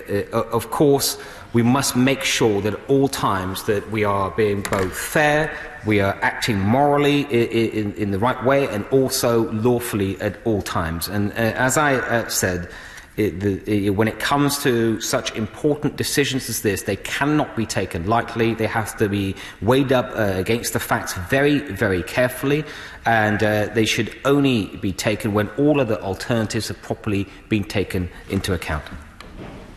Hugh Merriman. Thank you, Mr. Speaker. The Home Secretary has an incredibly difficult job because he has to keep the interests of the public in this country paramount and safe. But in this country, we have a fine tradition of not exporting our problems around the world. We have a tradition of trying to solve problems around the world. So can I ask the Home Secretary, does he consider that we have sufficient powers in this country to ensure that people that come from abroad who may pose a risk are contained? And if he does he also consider that it may be worse off for humankind if individuals who do have problems are exported to other parts of the world but they don't have such safe containment laws as we do in this country? Mr. Speaker, my honourable friend asked me about whether we have sufficient powers. I mean, at all times, it is right that we keep the powers that we have under review, and if we feel that things need to change, and that change can be brought about, of course we would bring that to this House, as we did very recently with the Counter-Terrorism and Border Security Bill. But it is also worth saying that no matter what powers you have, because of our absolute commitment to due process in this country, that any prosecution under any powers would require a sufficient amount of evidence, and that is incredibly difficult in situations where people have gone abroad joined terrorist organisations and carried out the most horrific attacks, but then to actually have evidence that you can then present in a court of law against whatever power that you might have put in place can be incredibly difficult to achieve justice that way. And that is why, as Home Secretary, I must look carefully at all the powers at disposal, and in some cases, and it is only in some cases, where it's deemed that the best way to keep this country safe is through deprivation of someone who has more than one nationality. I think that should always be taken together as a serious option. On break. Mr. Speaker, could I just bring the Home Secretary back to the answer that he gave to the honourable member for Stretford, who is no longer in his place, where he referred to the PREVENT programme, and clearly the PREVENT programme does very valuable work, but of course that, as far as I'm aware, is a UK-based programme. So the question remains, in what way is he going to be able to find out about the reasons why or how this young woman, when she was a child, was radicalised? How can he find that out if she is in fact in a camp in Syria?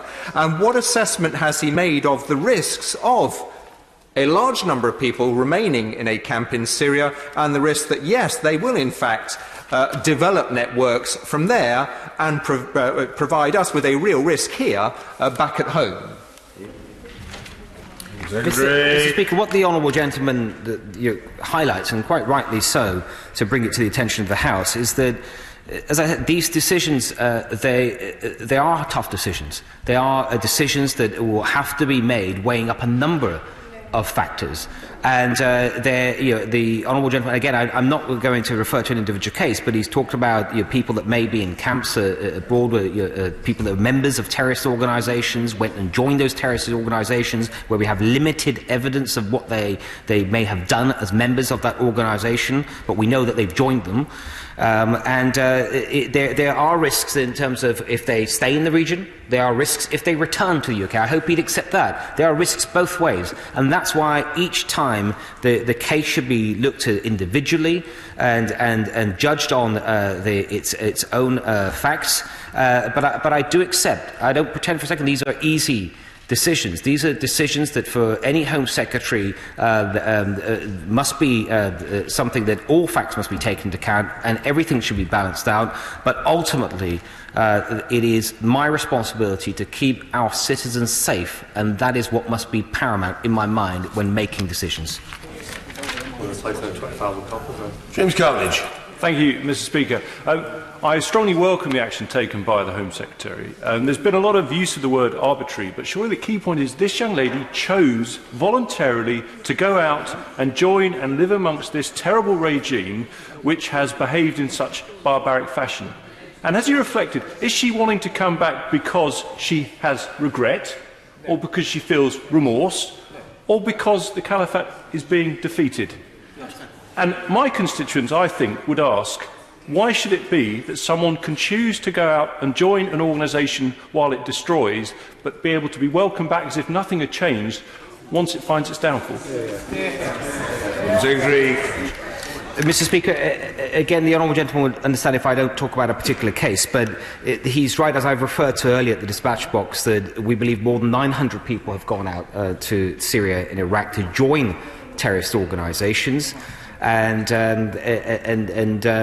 many of them have promoted the fact that they have joined these organisations. And as I was saying a moment ago, it's hard to actually gather evidence on what they may or may not have done. But we know what the cause that they have aligned and joined, and they now they stand for, what exactly their objectives were, and the kind of things that that terrorist organisation has been doing. And it's also worth recalling that because Daesh is now a lot weaker than it was even a year ago, but certainly a lot weaker than it was when many of the people went out and joined this organisation 2 or 3 years ago, it's not surprising that those that are there now, that are seem to be being pushed out of the region, are thinking about that they want to come home, and that is something that a thought that they may have. But in each case, every individual we must know about. It is our duty and our right to think carefully about what is in the best interest of this country and how best do we protect our citizens. Mrs. Marion Fellows. Thank you, Mr. Speaker. I've listened for the last while to many people, from the Father of the House to the Honourable, Right Honourable, learned and gallant members, and I've listened carefully to the Home Secretary's responses to each and every one of them. But I still cannot get over the fact that the case that he will not refer to, as is proper, but the case that everyone else is referring to and the press are referring to, concerns a 15-year-old girl who was radicalised, went to Syria, has lost 2 children and is now a lactating mother, and she requires to have her citizenship rescinded. Can he explain to me, can this Home Secretary explain to me, because he keeps talking about security, in what regard will she affect the security of this country if she is allowed back in? Secretary. Well, again, Mr. Speaker, and I hope the Honourable Lady will understand, I cannot talk about an individual case. I know that she recognises that, but let's look where individuals, where it's self-evident that individuals have voluntarily left this country, joined a terrorist organisation for a number of years, been supporting that terrorist organisation. I think it is self-evident why that individual may be, actually why that individual is a risk from the fact that they have joined a terrorist organisation. And as I said a moment ago, some of the acts of this organisation are there for us to see. And therefore, hopefully, the Honourable Lady can understand why such individuals could be a threat to this country if they return to this country, and where I have proper reason, based on the facts that are put in front of me on each case, and it should be done on a case-by-case basis, that the best way to protect our national interests, and in particular the security of people living in the UK, is to exclude someone from re-entering the UK, then that is a decision that surely has to be the right decision. Oh no, we've not got to points of order yet. But if the Right Honourable Gentleman wishes to pose an inquiry, having consulted his scholarly cranium, he's welcome to do so.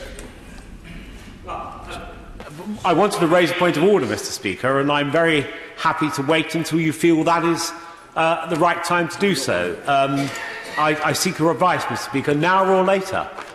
No. What I was saying to the Right Honourable Gentleman, I thought clearly in terms that brooked of no misunderstanding, especially by one of his perspicacious intelligence, was that now was not the time for a point of order, but if he wanted to put a question he could. If he wants to wait for his point of order, we'll all wait with bated breath, beads of sweat on our brows and eager anticipation. Meanwhile, Raymond Chishti. Thank you, Mr. Speaker. Having previously successfully pushed the government to accept the correct terminology, to defeat the idea, the ideology, the appeal, which is sucking in hundreds of individuals from the UK to Syria and Iraq to fight for this poison ideology and entity, can I ask the Home Secretary this? From speaking to Peter Newman, one of the world's best experts based at King's College London, he said the presumption must be for host countries to take back their foreign fighters. And unlike France, which is taking back 120 of its foreign fighters straight away in one lump, will the United Kingdom be looking at taking them back in a gradual way? For example, those who assist the United Kingdom by giving evidence against those they've been fighting with first and excluding them until they do that. And linked to that, on the issue of revoking dual citizenship or citizenship of dual individuals, can the Secretary of State just explain this to me? Before the government does that, does the government, our government, speak to country X or Y from where they may have originally come from to see if they'll take them back? Because if not, then they will become stateless, and that would not be what the government wants to do. Well, the Honourable Gentleman has now acquired the dubious distinction of being known in the House, I think, forever after, amongst other things, as a cheeky chappy, as he somewhat abused my generosity in asking a question of that length. But nevertheless, he's done it now, and he can repent at leisure. Home Secretary. Thank you, Mr. Speaker. Each case is looked at individually on a case-by-case basis. My honourable friend mentions France, and that is after alongside the UK. I think that it's fair to say the UK and France have probably had the most people move from their countries as foreign fighters to Syria and Iraq. So we work closely with our French counterparts and other European friends on looking to see whether there can be a more coordinated approach to this challenge that we all face. And in terms of countries, other countries that someone may have nationality of, again, it's a case-by-case basis. What I will say is that we absolutely, as I've said earlier, that we would need to satisfy ourselves that they do genuinely have the nationality of another country before they can be deprived of their British nationality.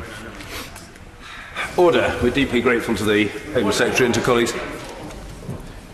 Yes, no, I'm saving the honourable gentleman. It would be a pity to squander him at too early a stage of our proceedings. We'll come to him in due course, but I think that the House is in a state of great animation at the point of order that's going to be forthcoming from the Right Honourable Gentleman for South Holland and the Deepings. Sir John Hayes. Well, a much trailed and therefore much anticipated point of order, Mr. Speaker. Last April, the Prime Minister announced a children's funeral fund to give support and solace to those who've loved and lost. Despite the fact that the member of Swansea East and myself and others have raised this matter subsequently in this chamber, nothing more has been heard. Have you had notice, Mr. Speaker, of a statement from government ministers? Or if you haven't, what further steps might I take to ensure that this pledge is honest and honoured? Because, Mr. Speaker, no one should break promises to the broken-hearted. Indeed not. And the Right Honourable Gentleman expresses himself with his customary eloquence. The short answer to the Right Honourable Gentleman is that there are a number of recourses available to him. One, if he believes that the matter warrants the urgent attention of the House, is to seek to use the mechanism that would secure, with my agreement, the presence of a minister in the chamber to answer his question on the matter. The earliest that he could possibly do that would be tomorrow, but it is open to him to do that. Alternatively, it may be that the Honourable Gentleman will take his customary seat in the chamber for his usual participation in the business question tomorrow morning. We have become accustomed over a substantial period now to hearing the eloquent and often very poetic inquiries from the Right Honourable Gentleman, often infused with some philosophical reflections and even references to his favourite authors as well. And that's a treat that I think might lie in store for the House. Point of order, Craig McKinley. Thank you, Mr. Speaker. Last week at Prime Minister's questions, the Right Honourable Gentleman, the Leader of the Opposition, chose to mention my constituency of South Thanet, whereupon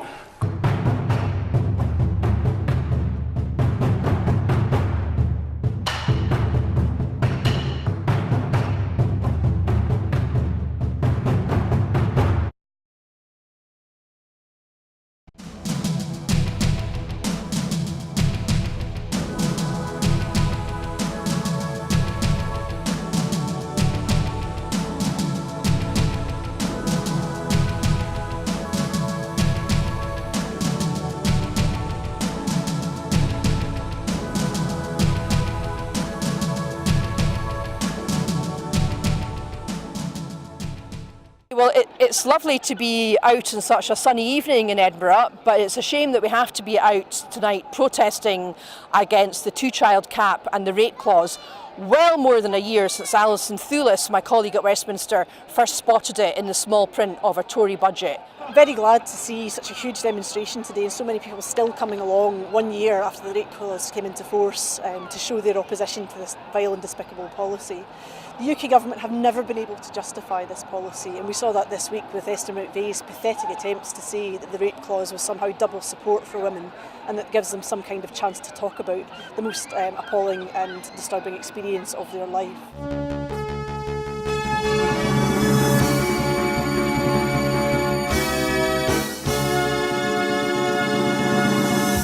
As you can see behind me, we're at the very beginning of the All Under One Banner rally. You can obviously hear the pipers behind me as events are about to kick off.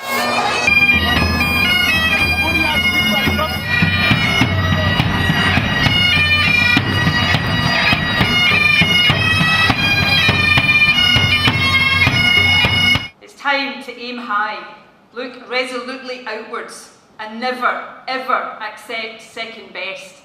Above all, it's time to believe that we can.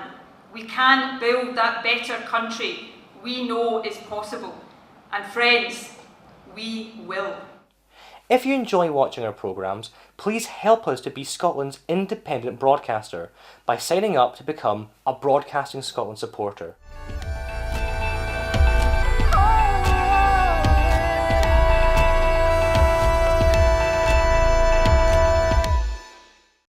Wherever you stand, get the fresh view of what's happening in Scotland with iScot. Celebrate everything about our country with intelligent, in-depth insight from lifestyle, culture to puzzles, and all the opinions you'll need. Whether it's digital or by post, subscribe now to iScot.